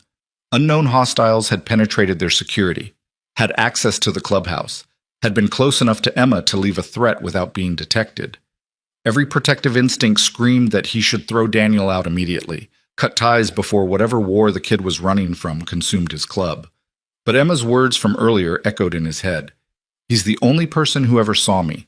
He deserves people who see him too. Who are they? Bruce asked again, forcing his voice to stay level. Daniel looked at the floor, at the ceiling, anywhere except the circle of dangerous men surrounding him. When he finally spoke, the words came out barely above a whisper. Covenant Medical Research Group. They run private hospitals and research facilities across 7 states. On paper, they're legitimate. Save lives, cure diseases, pioneer breakthrough treatments. He paused, his jaw clenching. In reality, they're a human experimentation network. They buy children from desperate parents, kidnap runaways off the streets, disappear foster kids nobody's looking for, and they use them as test subjects for experimental procedures that would never pass FDA approval. The clubhouse had gone silent except for the hum of fluorescent lights and Emma's occasional sniffles. Bullshit, Snake said. That's conspiracy theory crap. Medical research groups don't kidnap kids. The legitimate ones don't. Daniel's voice gained strength, certainty replacing fear. But Covenant isn't legitimate. They're a front. Run by doctors who lost their licenses, researchers who got blackballed from universities, surgeons who perform procedures so unethical they can't work in regular hospitals anymore. And they make billions selling breakthrough treatments developed through experiments that would get them executed if anyone knew what they were really doing. Bruce studied the kid's face, reading micro-expressions and body language. No signs of deception, just raw, traumatized truth spilling out after being contained too long. Your mother, Bruce said. She was part of this? She was a nurse, entry level. Thought she was helping sick children. Daniel's hands unclenched, revealing fingernail marks in his palms where he'd been gripping too hard. Then she saw what was happening in the research wings, the locked rooms, the kids who went in healthy and came out damaged or didn't come out at all. She tried to report it, contact authorities, get someone to investigate. Let me guess, Bull said flatly. Nobody believed her. Nobody even listened. Covenant has lawyers, politicians, judges on payroll. Anyone who threatens them gets discredited, destroyed, or disappeared. My mom tried for 6 months to expose them. Then one night men came to our apartment, told her to stop asking questions. When she refused, his voice broke. They made me watch. Wanted me to understand what happened to people who caused problems. Emma made a small, wounded sound. Reaper's arms tightened around her protectively. How'd you escape? Chains asked. I didn't escape. They let me go. Said I was too young to be useful and not worth the paperwork. Figured I'd die on the streets before I could cause trouble. Daniel's laugh was bitter, broken. They were almost right. Would have frozen to death that first winter if I hadn't learned to survive in library stacks and bus station bathrooms. Bruce forced himself to think tactically instead of emotionally. Why come after you now? You've been invisible for 2 years. What changed? Emma. Daniel looked at Bruce with eyes that carried guilt alongside fear. I fixed her eye. That procedure, identifying and removing congenital membranes, that's advanced ophthalmology, way beyond what a street kid should know. Someone must have seen it, recognized the technique, realized one of their test subjects was still alive and applying knowledge we shouldn't have. The pieces clicked together with terrible clarity. Daniel hadn't just memorized medical textbooks. He'd been subjected to accelerated learning protocols, experimental education methods designed to create child prodigies by forcing neurological development beyond natural limits. Jesus Christ, Bull breathed. They didn't just experiment on your body. They experimented on your brain, cognitive enhancement trials, memory retention protocols. accelerated learning through pharmaceutical intervention, and direct neural stimulation. Daniel recited it like a shopping list, clinical detachment protecting him from the horror. I was 6 when they started. By 8, I could read medical journals and understand complex surgical procedures. By 10, I'd assisted in operations that would have taken normal doctors years of training to perform. "Why you?" Bruce asked. "High IQ, photographic memory, neurological markers that suggested enhanced plasticity." Daniel's voice went flat. "And because my mom worked there. Easy access to a test subject, convenient." Wrench had appeared in the doorway, his weathered face carved from stone. "They turned a 6-year-old into a medical prodigy through forced brain modification. They turned me into property," Daniel corrected. "An asset, something valuable they owned, and now they want their asset back." Bruce looked at the mutilated rat, the blood message, the implicit threat. "How many people are we talking about?" Covenant employs hundreds across multiple facilities, but the enforcement division, the ones who handle problems, maybe 20 operatives, ex-military, private security, people comfortable with wet work. 20 operators against a motorcycle club. Bull's voice carried grim calculation. "Those are manageable odds if we see them coming." "You won't see them coming." Daniel's eyes were haunted. "They don't operate like criminals. They operate like surgeons, precise, clinical. They'll study you for weeks, learn your patterns, identify vulnerabilities. Then they'll strike when you're most exposed, and it'll be over before you realize what's happening." Emma pulled away from Reaper, her newly functional eyes red from crying. "Are they going to hurt us?" "No," Bruce said immediately, moving to kneel beside her. "Nobody's going to hurt you, baby girl. I promise." "You can't promise that." Daniel's voice cut through the false comfort. "That's why I should leave, right now, before they come for me here and Emma gets caught in the crossfire." "Nobody's leaving." Bruce stood, his decision made. "We deal with this. Together." "You don't understand what you're up against." "I understand perfectly." Bruce's voice went hard. "Unknown hostiles with resources and training coming after someone under my protection. That's a threat. We handle threats." Bull stepped closer, lowering his voice so only Bruce could hear. "Boss, we need to think about this. 20 trained operators against our club? That's a war we're not equipped to fight. Then we get equipped. With what? We run guns and do security work? We're not a paramilitary organization. We're Iron Reapers." Bruce's eyes swept the room, making contact with each brother. "We've survived gang wars, federal raids, and every attempt to shut us down for 20 years. We'll survive this too." Mad Dog spoke up from near the bar, his gravelly voice carrying skepticism.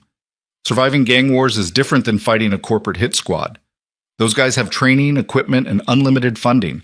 We have motorcycles and attitude. We have loyalty," Bruce corrected. "We have brothers who'd die before letting one of our own get taken. That counts for more than training." "Does it count for more than Emma's safety?" Bull's question landed like a gut punch. "Because if we go to war with these people, she's in the blast radius. You willing to risk your daughter's life for a kid we met yesterday?"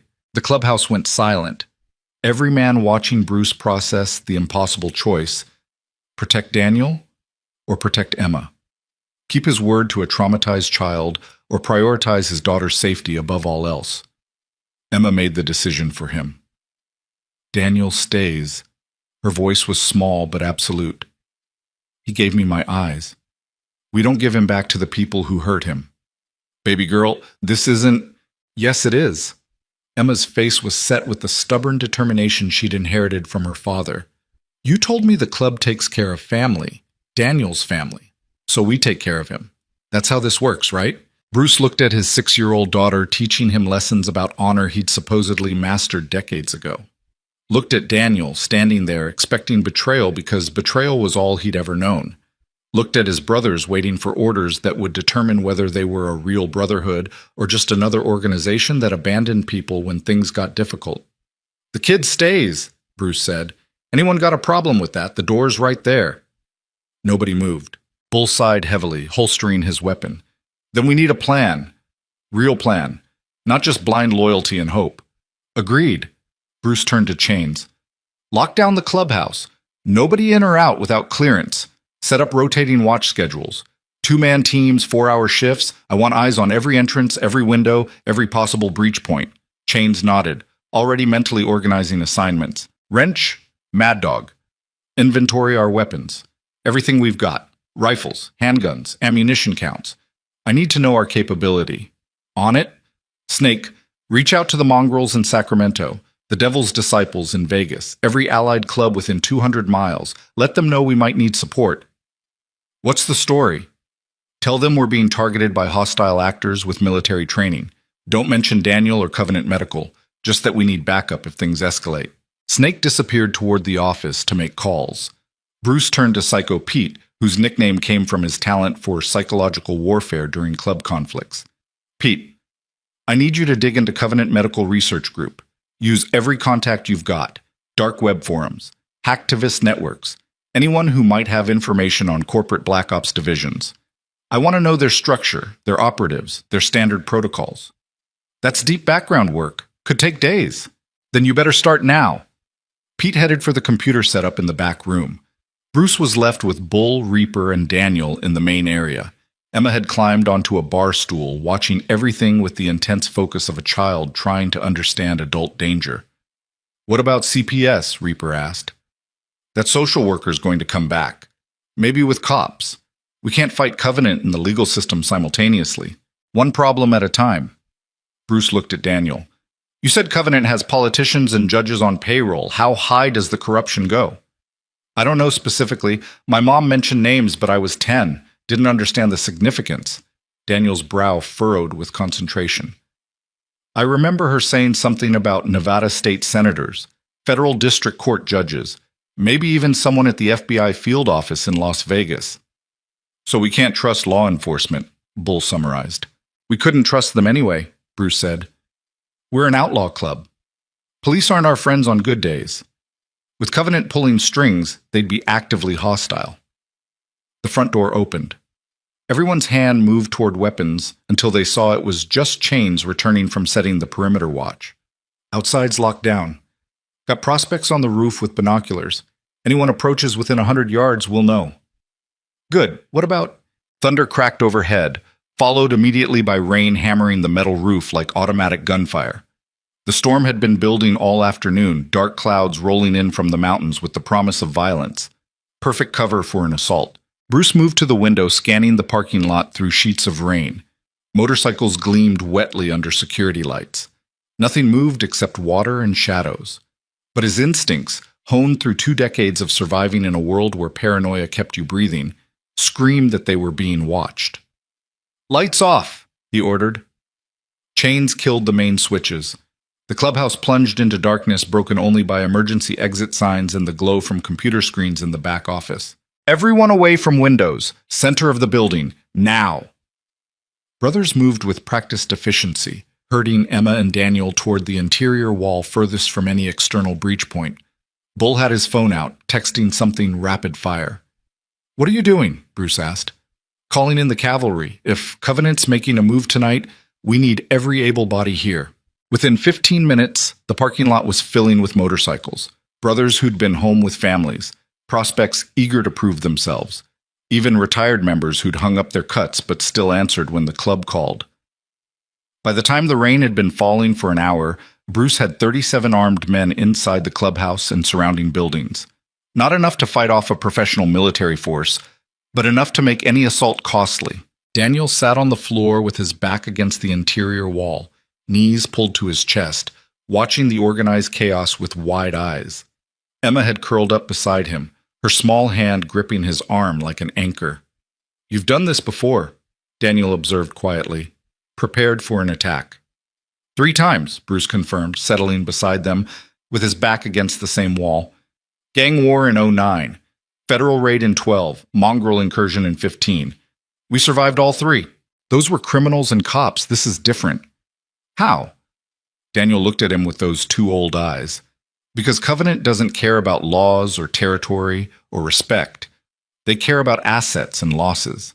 I'm an asset that represents millions of dollars in research and development. They'll burn this entire building to the ground if that's what it takes to recover me. Then we make sure they can't reach you. You don't understand. Daniel's voice rose, desperation bleeding through. They don't think like normal people. They think like scientists solving problems. You're a problem. Emma's a problem. Everyone here is a problem. And scientists don't negotiate with problems. They eliminate them. Emma stirred against his arm. You're scared. Of course I'm scared. These people killed my mother. They'll kill everyone here without hesitation. Then why'd you help me? Emma's question was simple, direct. In the park. If you knew they might find you, why did you fix my eye?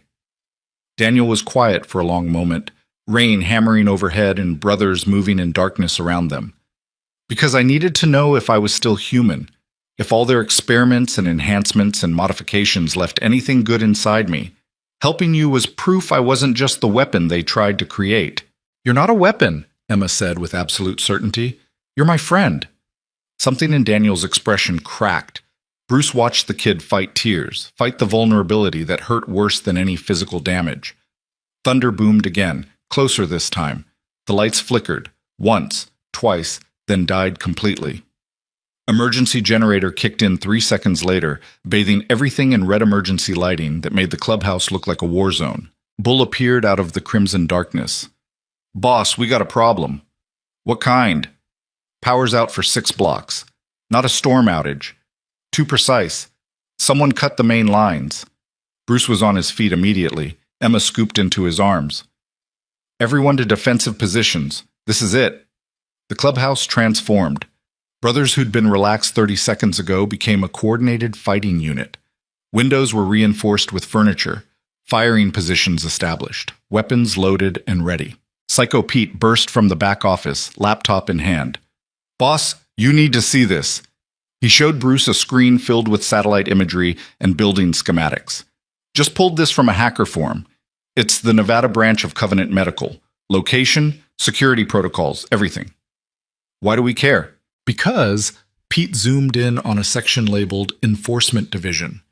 Their hit squad left the facility 45 minutes ago, 8 vehicles, military-grade equipment, and their GPS signature shows them heading straight toward this address. Bruce's blood turned to ice. ETA? 15 minutes, maybe less. Bull was already barking orders, repositioning brothers to cover likely assault vectors. Chains distributed additional ammunition. Mad Dog checked the security cameras, confirming what they already knew. They were in a kill box with a professional force incoming. We need to evacuate, Reaper said. Get Emma and Daniel out through the back. Let the rest of us hold here. They'll have the perimeter covered, Daniel said, his voice hollow. Covenant doesn't leave escape routes. They'll have spotters on every exit, teams ready to intercept anyone who runs. Then we fight. Bruce set Emma down, looking into her eyes. Baby girl, I need you to do exactly what I say. Bull's going to take you to the safe room downstairs. It's concrete on all sides, reinforced door, separate air supply. You stay there no matter what you hear. Understand? Emma's lower lip trembled. What about you? I'll be upstairs making sure nobody gets to that door. And Daniel? Bruce looked at the kid who'd started this entire nightmare by being kind when he didn't have to be. He goes with you. Safest place in the building. No. Daniel stood, his expression hardening into something that looked almost adult. They're coming for me. If I hide in the safe room, they'll tear this place apart looking. People will die. Your brothers will die. Emma could die. That's not your decision. Yes, it is. Daniel's voice carried a finality that stopped Bruce's protest. I've been running for 2 years, hiding, trying to disappear, and all it did was delay the inevitable. They found me anyway. Now I have a choice. Keep running and watch everyone around me get hurt, or face them myself. You're 12 years old. I'm a cognitive enhancement prototype worth $10 million in research data. Daniel's laugh was bitter. That's how they see me. Not a kid. An investment. And investments don't get destroyed. They get recovered. So if I give myself up, maybe they'll leave you alone. Absolutely not. Bruce grabbed Daniel's shoulder. You are not trading yourself to save us. That's not how this works. Then how does it work? You said the club protects family. I'm family, so I protect family back. That's the code, right? Emma was crying now, silent tears streaming down her face as she watched Daniel prepare to sacrifice himself. Bull's phone buzzed. He checked it, his expression going grim. They're 3 minutes out, multiple vehicles approaching from different directions. Professional dispersal pattern. Positions! Bruce roared. Brothers scattered to their assigned locations, weapons ready, waiting for the storm to break. Daniel pulled away from Bruce's grip, moving toward the front doors. Kid, don't. If I go out there, meet them outside, maybe they'll take me and leave. Maybe this ends without Emma watching people die. Bruce moved to block the door. Over my dead body. That's what I'm trying to prevent. Daniel's eyes were wet, but his voice was steady. You gave me hope. A place to belong. The first real kindness I've had in 2 years. Let me give something back. Let me save you the way you tried to save me. Thunder crashed, rain pounded, and through it all, Bruce heard the distant growl of engines. Not motorcycles, but tactical vehicles designed for rapid insertion and overwhelming force. 30 seconds. Emma ran to Daniel, wrapping her arms around his waist. Don't go, please don't go. I just got to see you. I don't want them to take you away. Daniel hugged her back, his face buried in her hair. You gave me something too. You reminded me that good things still exist, that people can be kind without wanting something. Remember that, okay? Even if bad things happen, remember there's still good. 20 seconds. Headlights swept across the windows. Multiple vehicles screeching to stops in the parking lot. Doors opening. Tactical boots on wet pavement. Bruce made a decision that would haunt him forever or define him as a man worth following. Nobody touches that door. His voice carried absolute authority. Daniel stays. We fight. And when this is over, Covenant Medical learns that you don't threaten Iron Reapers without pain and blood. The brothers roared approval. Weapons cocked. Safeties clicked off. The clubhouse became a fortress manned by warriors who'd chosen brotherhood over safety long ago. Daniel stared at Bruce with an expression of disbelief and desperate hope. You're going to war for me. We're going to war for family. Bruce's hand found the kid's shoulder again. You said you needed proof you were still human. Here's your proof. Humans are worth fighting for. Now get to the safe room with Emma and let us handle this. A loudspeaker crackled outside, amplified voice cutting through rain and thunder. Bruce Maddox, we know you have the Covenant property. Return asset designation, cross Daniel, and this ends without bloodshed. You have 60 seconds to comply. Bull appeared at Bruce's side. Asset designation. They don't even call him human. That's because they don't see him that way. Bruce's hand moved to his gun. Time to teach them what happens when you dehumanize the wrong kid in front of the wrong people. Boss. Chains called from the window. You need to see this. Bruce crossed to the window, staying low, and looked out into the rain-soaked parking lot. 8 black SUVs formed a semicircle around the clubhouse. 30 operators in tactical gear, night vision, assault rifles. Professional spacing, coordinated movement, every angle covered. But that wasn't what made Bruce's blood freeze. In the center of the formation stood a woman in a white coat, early 50s, gray hair pulled back severely, tablet in one hand. Behind her, a man in an expensive suit held an umbrella, keeping her dry while operators surrounded them both. The woman raised a megaphone. Mr. Maddox, I'm Dr. Sarah Vance, Director of Covenant Medical Research Division. I've been chasing Asset Cross Daniel for 2 years. He represents proprietary research worth more than your entire club's net worth. Return him voluntarily, and I'll ensure your family remains unharmed. Her voice carried clinical detachment. She could have been negotiating a car lease or discussing the weather. Daniel appeared at the window, his face going white. That's her.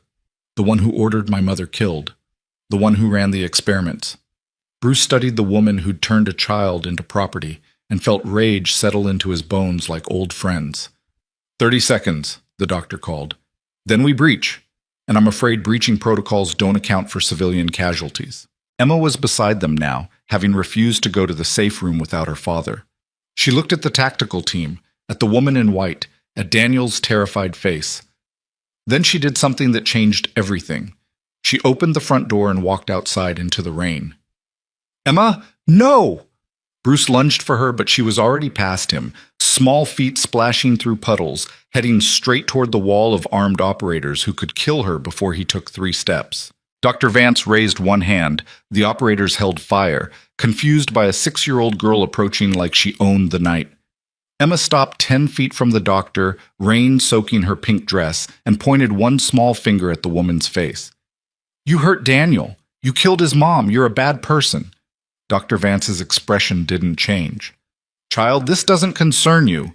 Return to your father before—" "He's my friend. He gave me my eyes back. And you want to take him away and hurt him more." Emma's voice rose, carrying across the parking lot. "That's mean. That's really, really mean. And my daddy says we don't let mean people win." The doctor gestured to an operator. "Remove the child." The operator stepped forward. Bruce raised his gun, knowing he'd never make the shot before they grabbed Emma, knowing this was about to escalate into the bloodbath nobody wanted. Then Daniel walked through the door. "Don't touch her." His voice cut through rain and tension. "I'll go with you, voluntarily. Just don't hurt Emma or anyone here." Dr. Vance's face lit up with something approaching pleasure. "Asset Cross Daniel. How kind of you to join us. Your compliance is noted."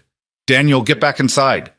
Bruce had his gun trained on the nearest operator, knowing it was suicide but unable to watch this happen. Daniel turned to face him, rain streaming down his face, mixing with tears. "Thank you for trying. Thank you for making me feel human again, but I can't let you die for me. I'm not worth it." "Yes, you are," Emma screamed. "You're worth everything." Daniel smiled at her, sad and broken, but real. "You're wrong, Emma, but thank you for believing it." He started walking toward Dr. Vance. The operators parted to let him through, their weapons never wavering from the clubhouse where 37 bikers stood helpless to stop this. Bruce's finger tightened on the trigger. One shot. He could drop the doctor, start a war that would end with everyone dead, but at least Daniel wouldn't go back to that hell. Bull's hand covered his, gentle but firm. "Boss, not like this." "They're taking him." "I know, but Emma's out there. You start shooting, she dies first." The truth of it paralyzed Bruce, his daughter or Daniel. The impossible choice made real.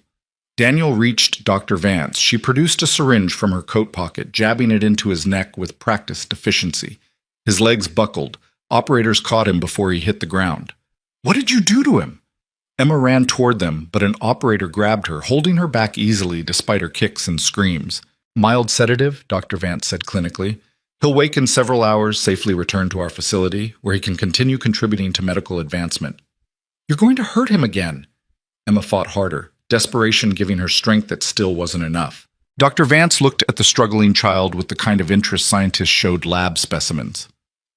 "Interesting. Asset Cross Daniel performed an unauthorized procedure on you. Membrane removal, I assume, given the reaction patterns. That's advanced work, beyond his documented training." Her eyes narrowed with calculation. "What's your name, child?" "Let her go," Bruce roared, stepping through the door with his gun raised, 20 weapons immediately trained on his chest. Dr. Vance ignored him, focusing on Emma.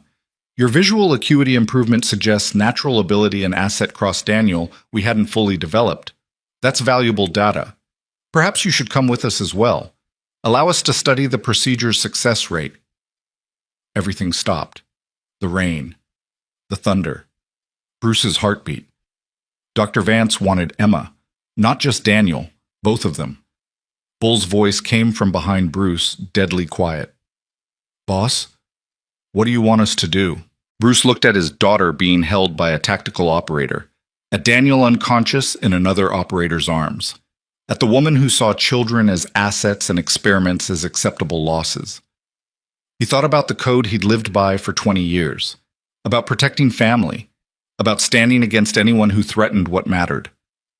He thought about Emma's face when she saw colors for the first time. He thought about Daniel's desperate hope when Bruce called him family, and he made a choice that would define him forever. "War," Bruce said simply. "We choose war." Then he pulled the trigger. The bullet took the operator holding Emma through the shoulder. Precise shot, non-lethal, calculated to drop him without killing. The man went down. Emma broke free, running toward the clubhouse as chaos erupted. 37 Iron Reapers opened fire. The night exploded into muzzle flashes and screaming metal, and the kind of violence that made headlines and destroyed lives. Covenant operators returned fire with professional precision. Bullets punched through clubhouse windows. Motorcycles exploded as rounds found gas tanks. Bruce grabbed Emma as she reached the door, pulling her inside as the wall beside his head erupted in splinters. Bull was dragging Daniel's unconscious body away from the firefight, having somehow crossed the killing zone and grabbed the kid during the initial chaos. Dr. Vance was screaming orders, her clinical detachment shattered by the realization that these weren't civilians who'd fold under pressure. They were outlaws who'd chosen death over submission. Operators were advancing on the building when the first Molotov cocktail sailed through the air, Psycho Pete's specialty. It shattered against an SUV's windshield, turning the vehicle into a rolling fireball. More bottles followed. The parking lot became an inferno of burning vehicles and tactical retreat as Covenant forces fell back to regroup. Bruce counted bodies in the flickering firelight. 3 operators down, 2 brothers injured but still fighting, Emma safe. Daniel recovered. They'd won the first engagement, but Dr. Vance was already on her radio, calling for reinforcements that would turn this from a skirmish into a siege. Bull appeared beside Bruce, breathing hard, blood streaming from a cut above his eye. We can't hold against a sustained assault. I know. We need to run, now, while we have a window. I know that too. Bruce looked at Daniel's unconscious form on the floor, at Emma crying beside him, at his brothers reloading weapons for the next wave. Chains appeared from the back office. Boss, I got us a ride. Prospect's got a cargo van 3 blocks over, engine running, ready to move. How many can it hold? 10, maybe 12 if we pack tight. Not enough for everyone, not even close. Bull understood immediately. You're leaving us behind. No. Bruce's voice cracked. You're staying to make it look like we're still here, buying time. When Covenant realizes we've run, you scatter, disappear into safe houses. We'll regroup once this blows over. If it blows over, Bull gripped his shoulder, they'll come after you hard, boss. Hunt you like animals. Then I better run like my life depends on it. Bruce looked at his VP, his best friend, the man who'd stood beside him through every nightmare the club had survived. Take care of the brothers. Keep them safe. You take care of that girl and that kid. They're worth whatever happens next. Bruce gathered Emma and hoisted Daniel over his shoulder in a fireman's carry. The kid weighed almost nothing, all bones and trauma and desperate hope. Reaper, Wrench, Chains, and Mad Dog formed up around them, the core team, the ones Bruce trusted with Emma's life. They slipped out the back exit into the rain while gunfire resumed out front. Bull and the remaining brothers laying down covering fire, making it sound like the whole club was still in position. 3 blocks through alleys and back streets, rain washing away their trail. The cargo van sat idling behind an abandoned warehouse, Prospect at the wheel looking terrified but steady. They piled in. Emma clutched Daniel's unconscious hand. The van's doors slammed shut. Where to, boss? The Prospect asked. Bruce didn't hesitate. Out of Reno, out of Nevada. We keep moving until we hit somewhere Covenant Medical can't reach. No such place exists, Wrench said quietly. Then we make one. Bruce looked at the faces of his brothers, at his daughter, at the kid who'd brought war to their doorstep simply by being worth saving. We make a place where family matters more than profits, where kids aren't property, where monsters in white coats learn that some people fight back. The van pulled away from the curb, headlights cutting through rain and darkness. Behind them, the Reno clubhouse burned. Ahead lay uncertainty, danger, and a war against an enemy with unlimited resources. But Bruce Iron Hand Maddox had his daughter. He had Daniel Cross. He had brothers willing to die protecting both. And somewhere in the night, running from everything they'd built, he discovered the truth about family that outlaw code had taught him decades ago. You don't choose family because it's safe. You choose it because some things matter more than survival, even if it kills you. The van disappeared into the storm, carrying refugees from a war that had just begun, toward a future nobody could predict. And in the burning clubhouse behind them, Bull watched through shattered windows as Covenant medical operatives realized they'd been chasing ghosts. Dr. Vance's scream of rage carried across the parking lot. The Iron Reapers had taken her prize, and now she'd hunt them to the ends of the earth to get it back. The point of no return had passed. The only direction left was forward, into whatever nightmare waited on the other side of tonight. The van's headlights cut through rain and darkness like knives through smoke. Bruce gripped the oh-shit handle above the passenger door, his other hand pressed against Emma's back where she lay curled against Daniel's unconscious form. The kid's breathing was shallow but steady, whatever sedative Dr. Vance had injected working its way through his system like poison. How far behind are they? Wrench asked from the driver's seat, knuckles white on the steering wheel. Chains checked the side mirror for the 100th time. Can't tell. Rain's too heavy, but they're coming. Count on it. The prospect, Tommy, barely 19, patched in 3 months ago, sat in back clutching an AR-15 like a lifeline. His hands shook, but his eyes stayed sharp. Good kid. Might live through this if they got lucky. Bruce's phone buzzed. Bull's name lit the screen. Talk to me. Bull's voice came through rough, punctuated by gunfire in the background. They pulled back 20 minutes ago. Regrouping. We scattered like you said. Most brothers are in the wind, but boss... He paused, heavy breathing. They're tracking you. Don't know how, but they are. Dr. Vance was on her radio coordinating pursuit before we even confirmed you'd left. How the fuck? Doesn't matter how. Matters that they know which direction you're heading. Maybe they tagged the van. Maybe they've got satellite surveillance. Either way, you've got company incoming.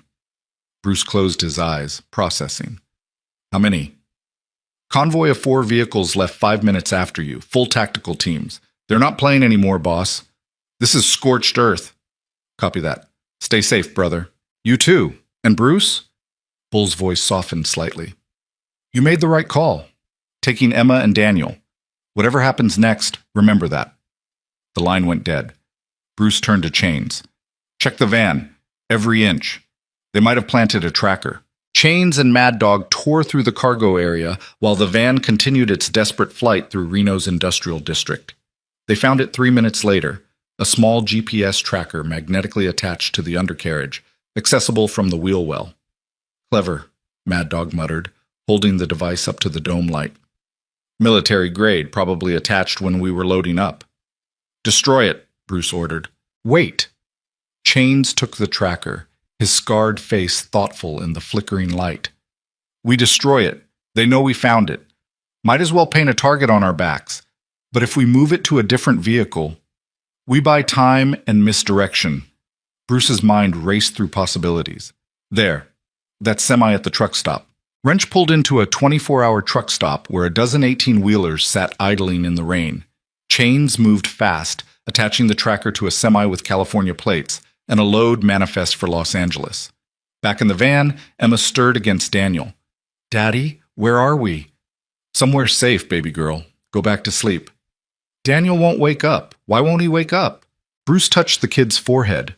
Clammy, pulse elevated. Whatever they'd given him was strong enough to drop an adult, let alone a malnourished 12-year-old. He'll be okay. Just needs to sleep it off. But Bruce didn't know that. Didn't know what cocktail of drugs Covenant pumped into their assets. Didn't know if Daniel would wake up at all or if that syringe had been meant to pacify him permanently if recovery looked unlikely. The thought made Bruce's hands curl into fists. They drove northeast, away from Reno, toward empty highway and sparse towns where streetlights were miles apart. Rain hammered the windshield. The van's wipers struggled to keep pace. Where are we going? Reaper asked from the back. As far as this tank of gas takes us. Then we figure out next steps. Boss, we need a real plan. Wrench's voice carried the strain of too many years watching brothers die from poor planning. We can't just drive forever. Covenant's got resources we can't match. Manpower we can't beat. Eventually they'll find us. I know. So what's the play? Bruce stared at the darkness beyond the windshield, at rain turning the world into a watercolor nightmare.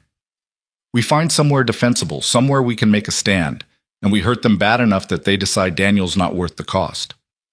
They've already invested 2 years hunting him, Mad Dog pointed out. Lost 3 operators tonight. Had their director personally humiliated. You think they'll just write that off? No. But I think we can make the price so high they reconsider their approach. Chains leaned forward. You're talking about killing Dr. Vance. The words hung in the air like cordite smoke. I'm talking about cutting the head off the snake. Vance is running this operation. Without her, Covenant loses its obsessive edge, becomes a bureaucratic nightmare of committees and risk assessment. Maybe they decide one kid isn't worth continued losses. Or maybe they send everything they've got to avenge her, Reaper said quietly. Then we deal with that when it comes. Daniel's eyes opened suddenly, unfocused and panicked. He tried to sit up, but Emma's weight and the sedative's lingering effects kept him down. Where? His voice cracked. What happened? Easy, kid. You're safe. We got you out. Daniel's eyes found Bruce's face, confusion giving way to memory. Emma. They wanted Emma too. They didn't get her. She's right here. Emma lifted her head, tear-stained face breaking into a smile. Daniel, you're awake. I told you to stay inside. Oh, I wasn't going to let them take you without a fight. Daniel's laugh turned into a cough. You're 6 years old. What were you going to do? I don't know. Something. Anything. Emma's voice went fierce. You're my friend. Friends don't let friends get taken by bad people. Daniel's eyes welled up. Bruce looked away, giving them privacy for a moment that felt stolen from a world trying to tear them apart. How long was I out? Daniel asked. Hour and change. How do you feel? Like I got hit by a truck full of tranquilizers. Daniel sat up slowly, Emma helping him. Where are we? Highway 80 eastbound, about 40 miles from Reno. They'll be following. We know. Bought ourselves some time with the tracker, but it won't last. Daniel processed this with the rapid calculation Bruce had seen before. The enhanced cognition Covenant had forced into his brain, working through tactical problems most kids his age couldn't conceive. You need to leave me, Daniel said finally. Find somewhere safe for Emma. Let me draw them away. Already had this conversation. Answer's still no. Bruce, they're going to kill everyone around me until they get what they want. That's how they operate. Systematic elimination of obstacles. You, Emma, your brothers, you're all obstacles now. Then they're going to learn that obstacles can fight back. Thunder cracked overhead. The rain intensified, turning the highway into a river. Wrench slowed to 40, struggling to maintain visibility. Chains's phone buzzed. He checked it, his expression going dark. Boss, Bull says Covenant's convoy just stopped following the semi. They figured out the tracker switch. How long? Unknown, but they're smart. They'll backtrack, check every possible route, use traffic cameras and satellite imagery to find us. So we've got maybe an hour before they narrow the search. If that. Bruce's mind worked through their limited options. They couldn't outrun a coordinated pursuit. Couldn't outfight superior numbers and equipment. Couldn't rely on law enforcement because Covenant owned too many badges and judges. That left one option. There, Bruce said, pointing at a sign barely visible through the rain. Exit 23, Copper Ridge. Wrench squinted at the highway marker. What's in Copper Ridge? Old mining town. Been abandoned since the 80s. But the Iron Reapers used to run meth labs out there before we got legitimate. I know the terrain, know the buildings. Know where to set up a defense they won't see coming. You want to make a stand in a ghost town? I want to choose this battlefield instead of letting them choose it for us. Bruce looked at his brothers. Covenant's strength is planning, preparation, professional execution. But out there in abandoned buildings and mine shafts, that's chaos. That's our world. We might not win, but we'll bleed them so badly they'll think twice about the next kid they try to turn into property. Reaper grinned, the expression predatory in the dim light. I like it. Urban warfare in a ghost town. Level the playing field. Nothing about this is level, Mad Dog corrected. But it's better than getting hunted on open highway. Wrench took the exit. The off-ramp led to a 2-lane road cutting through scrubland and rocky hills. No streetlights. No other traffic. Just darkness and rain and the growing certainty that they were heading toward a confrontation that would end in blood. Copper Ridge appeared like something out of a post-apocalyptic nightmare. Abandoned buildings with shattered windows. Rusted mining equipment scattered across empty lots. Main Street lined with gutted storefronts and collapsing facades. The van stopped in front of what used to be a general store. Everyone climbed out into the rain, weapons ready, scanning for threats that weren't there yet. Emma pressed against Bruce's leg, staring at the ghost town with wide eyes. It's scary. Yeah, baby girl, but scary can be useful. Daniel was studying the buildings with that clinical focus. Good sight lines down Main Street, multiple defensive positions, lots of cover for ambush tactics. He looked at Bruce. They taught you military strategy in the club? They taught me to survive. Sometimes that means knowing when to run and when to dig in. Bruce turned to his brothers. Wrench, Mad Dog, scout the perimeter. Find us exit routes in case this goes sideways. Chains, inventory what we've got for weapons and ammo. Reaper, Tommy. Start setting up defensive positions. Upper floor windows with clear firing lanes. What about me? Daniel asked. You stay with Emma. Safe room in the back of that old hotel. Bruce pointed at a 3-story building that looked slightly less condemned than its neighbors. You two hide and don't come out until I personally come get you. I can help. You can help by keeping Emma safe. That's your mission. Everything else is ours. Daniel looked like he wanted to argue, but Emma grabbed his hand. Come on, I'm scared. I don't want to be alone. They disappeared into the hotel while Bruce's team turned the ghost town into a kill zone. It took 40 minutes to set up. 40 minutes of moving through rain-soaked buildings, positioning stolen rifles, marking clear firing lanes, establishing fallback positions. Chains did the math and reported back with a grim expression. We've got 12 magazines between 5 shooters, maybe 300 rounds total, against a fully equipped tactical team. Then we make every shot count. Boss, this is suicide. You know that, right? Bruce checked his gun's magazine, counted rounds he'd already counted twice. Maybe, but it's suicide on our terms. In a place we choose. Protecting people who matter. That's got to count for something. Thunder rolled across the hills. Lightning illuminated the ghost town in stark white flashes that made everything look like a photograph of hell. Bruce's phone buzzed. Unknown number. He almost didn't answer. Yeah, Mr. Maddox? Dr. Vance's voice, clinical and cold as ever. You're making this harder than it needs to be. Good. I'm a fan of hard choices. Are you a fan of dead children? Because that's where this ends. Asset Cross Daniel will be recovered. The girl you're using as leverage will be secured for study. And everyone helping you will be eliminated as liability threats. Bruce's hand tightened on the phone hard enough to crack the case. You come near my daughter and I will personally make sure your death takes days. Empty threats from a man with no tactical advantage. I've studied your file, Mr. Maddox. Prison record, assault charges, history of violence masquerading as protection. You're a thug with delusions of honor. And you're a monster in a lab coat who thinks children are property. At least I know what I am. What you are is surrounded. My teams are converging on your position. Thermal imaging shows 5 adult heat signatures and 2 children in the structure behind you. You have no escape routes, no reinforcements, no options except surrender. Then I guess we're doing this the hard way. There's no hard way, Mr. Maddox. There's only the inevitable. Return the assets and I'll ensure your death is quick. Fight, and I'll make sure you watch your daughter suffer before you die. The line went dead. Bruce looked at his brothers gathered in the rain. 5 men against a private army. Ridiculous odds. Impossible situation. They're coming, he said simply. How long? Wrench asked. Minutes. Maybe less. Bruce chambered around. Anyone wants to run, now's the time. No judgment. This isn't your fight. Nobody moved. Chains lit a cigarette with shaking hands. Fuck that. We're Iron Reapers. We don't run. We're also probably about to die, Mad Dog pointed out. Then we die protecting family. Reaper checked his rifle's scope. Worse ways to go. Bruce felt something tighten in his chest. Pride. Grief. Love for these violent, broken men who'd chosen brotherhood over survival. Positions, he ordered quietly. They scattered to pre-established spots. Bruce took the second-floor window of an old saloon with clear sight lines down Main Street. From here he could see the entire kill zone. The rain began to slow. Clouds parted slightly, allowing moonlight to paint everything in silver and shadow. Then he heard them. Not motorcycles.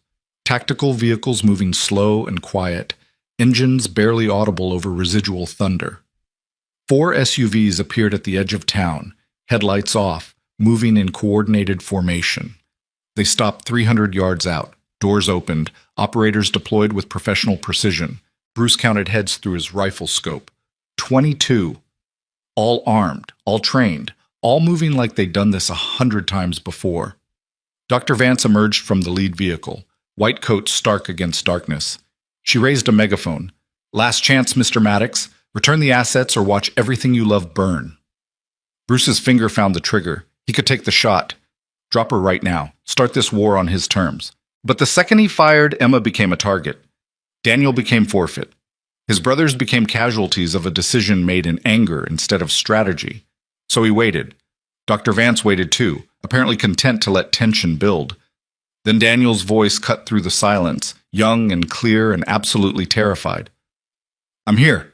Don't hurt them. I'll come with you." Bruce's head snapped toward the hotel where Daniel stood in a third-floor window, Emma visible behind him trying to pull him back. "Daniel, no!" Emma's scream carried across the ghost town. "It's okay," Daniel called back. "This is how it has to end." Dr. Vance's expression shifted to something approaching triumph. "Asset cross Daniel. Step outside, hands visible. Any attempt at resistance will result in immediate termination of everyone present." Daniel disappeared from the window. Bruce watched him emerge from the hotel's front entrance 30 seconds later, hands raised, walking toward certain horror with the kind of courage most adults never found. "Kid, get back inside!" Bruce shouted. Daniel kept walking, 20 feet from the hotel. 30, 50. Covenant operators moved to intercept, weapons trained, forming a box around him. Then Emma did something that stopped Bruce's heart. She ran after him, burst from the hotel door and sprinted across open ground, her small voice carrying pure desperation. "Wait! Take me too! If he goes, I go! Emma!" Bruce's scream tore from his throat as he watched his daughter run straight into the arms of people who'd threatened to turn her into a lab experiment. Every protective instinct demanded he open fire. Kill everyone between himself and Emma, die trying to save her. But 22 operators had clear shots at a 6-year-old girl. He'd be signing her death warrant. Daniel caught Emma halfway to the Covenant line, wrapping his arms around her. "Go back. Please. This isn't your fight." "Yes, it is." Emma fought his grip. "You're my friend, and I won't let them take you alone." Dr. Vance's operators closed in, surrounding both children. She approached slowly, her expression calculating. "How touching. The asset has formed emotional bonds. That's valuable data." She gestured to an operator. "Secure them both. We'll transport to the Nevada facility for comprehensive evaluation." The operator reached for Emma. Bruce pulled the trigger. The shot took the operator through the hand reaching for his daughter. The man screamed, dropping to the ground. Every weapon swung toward Bruce's position. But Chains, Wrench, Mad Dog, Reaper, and Tommy had already opened fire from their positions. The ghost town erupted into chaos. Operators scattered for cover. Return fire shattered windows and punched holes through rotting wood. Bruce was moving before conscious thought caught up, leaving his position, sprinting downstairs and through the saloon's back door. He had one goal: reach Emma before someone decided she was more trouble than she was worth. Gunfire rattled through the night. Someone screamed. Glass exploded. Bruce cleared the alley behind the saloon and came out on Main Street 20 yards from where Emma and Daniel huddled on the ground, operators forming a shield wall around Dr. Vance. "Emma!" Bruce raised his gun, targeting the nearest operator. The man turned toward him. Bruce fired twice. Center mass. The operator went down. Another took his place. Bruce's gun clicked empty. No time to reload. He dropped it and charged barehanded like an animal, every tactical lesson forgotten in the face of his daughter's danger. He hit the second operator like a freight train, both of them crashing into mud and shattered pavement. Fists connected with faces. Knees found ribs. Bruce fought with the desperate fury of a father watching his child's life hang by threads. A boot caught him in the head. Stars exploded across his vision. Someone grabbed his arm, twisting it behind his back hard enough to dislocate. He roared pain and rage, thrashing against the hold. "Daddy!" Emma's voice cut through the violence. Bruce looked up through blood and rain to see his daughter being dragged toward an SUV. Daniel fought beside her, landing kicks and bites that did nothing against armored operators who handled them like packages instead of people. "Let them go!" Bruce's voice was raw. "Take me! I'm the one who hurt your people. They're just kids." Dr. Vance appeared above him, her face illuminated by burning vehicles where Molotov cocktails had found targets. "You're right, Mr. Maddox. They are just children, which makes them perfect subjects. Malleable, trainable, valuable." She nodded to someone behind Bruce. "Execute him. Bring both assets to transport." A gun barrel pressed against the back of Bruce's skull. This was it. End of the line. He'd failed Emma, failed Daniel, failed everyone who'd trusted him to protect what mattered. The gun's hammer clicked back. Then the night exploded with the roar of motorcycle engines, dozens of them, converging from every direction. Iron Reapers, Mongrels, Devil's Disciples, every allied club within 200 miles, descending on Copper Ridge like avenging angels riding steel horses. Bull led the charge, his Harley screaming through the ghost town's entrance, brothers spreading out behind him in a coordinated assault that turned the tactical situation on its head. The operator holding Bruce released him to engage new targets. Bruce rolled, grabbed a dropped rifle, and came up firing. Dr. Vance was running for her vehicle. Bruce tracked her movement, squeezed the trigger. The rifle clicked empty. Covenant operators were falling back, their organized formation crumbling under the unexpected reinforcement. They'd planned for 5 defenders, not 50 bikers willing to die protecting family. Bruce fought through the chaos toward Emma.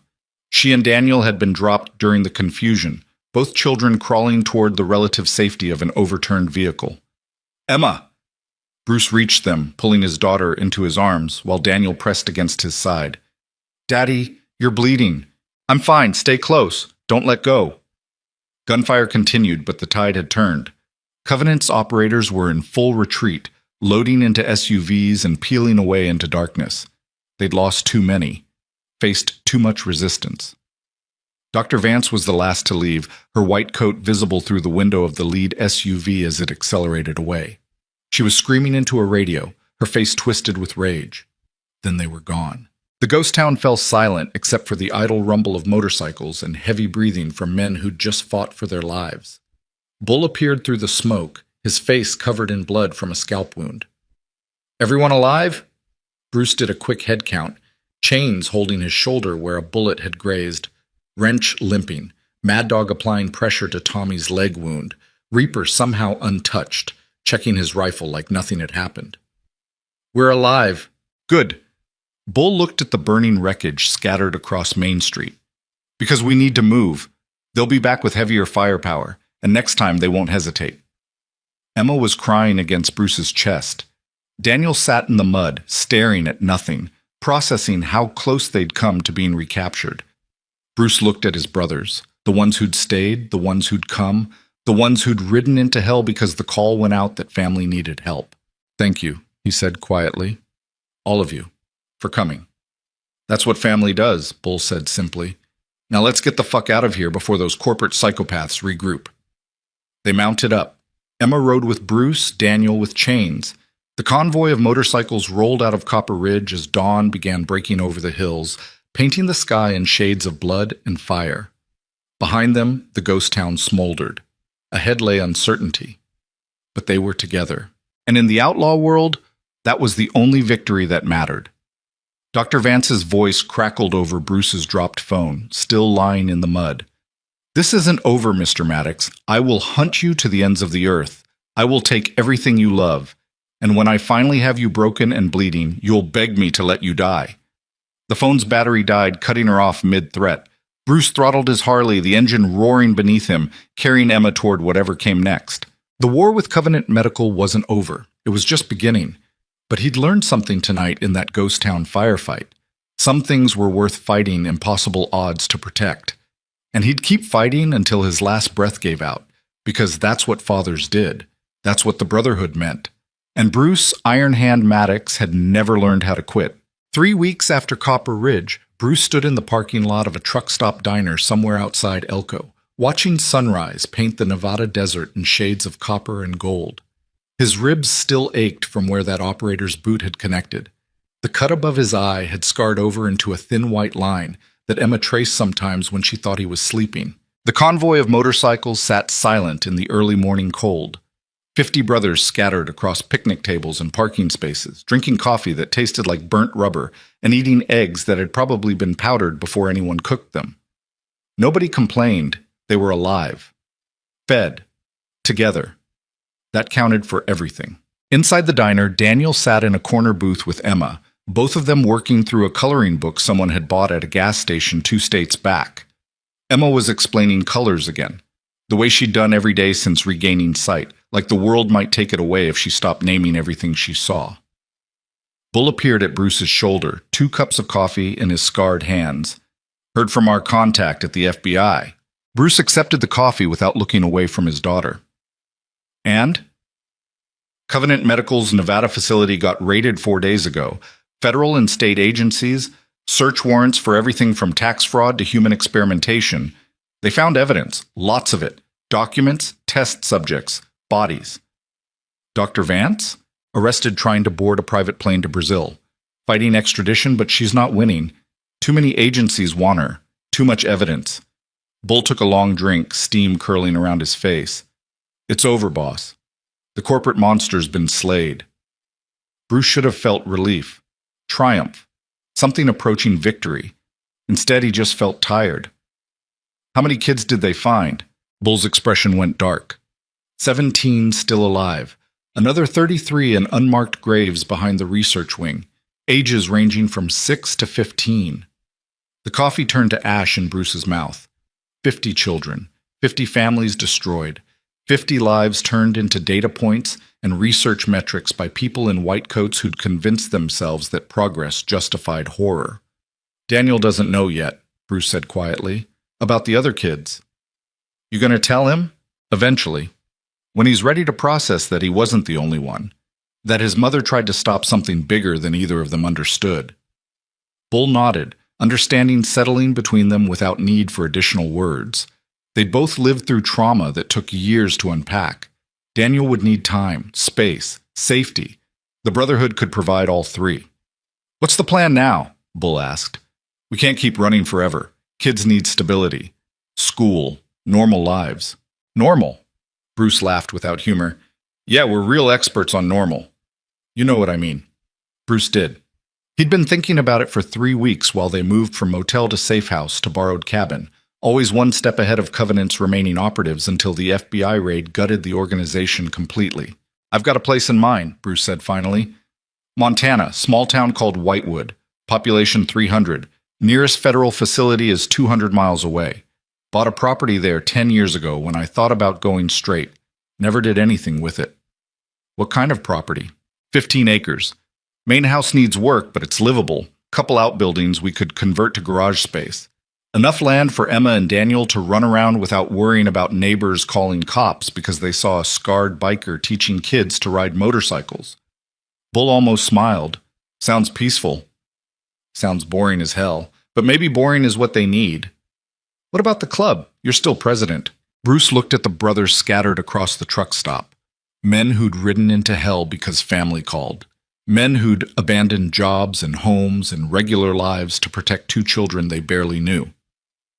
Club's always been about more than territory and business, Bruce said. It's about standing up for people who can't stand up for themselves. Protecting the ones society throws away. We did that. We'll keep doing it.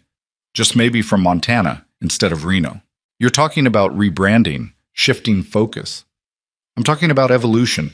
The world doesn't need more outlaws running guns and working protection rackets, but it needs people willing to fight for kids like Daniel, kids falling through cracks, kids nobody sees. Bull was quiet for a long moment, processing the implications. That's a different club, different mission. Same brotherhood, just aimed at something that matters more than profits. Movement caught Bruce's eye. Daniel had slid out of the booth and was walking toward them, his bare feet, still bare after 3 weeks because he refused to wear shoes except when absolutely necessary, silent on cold pavement. Can I talk to you? Daniel asked, his voice carrying the careful tone of someone approaching a difficult subject. Always. What's on your mind? Or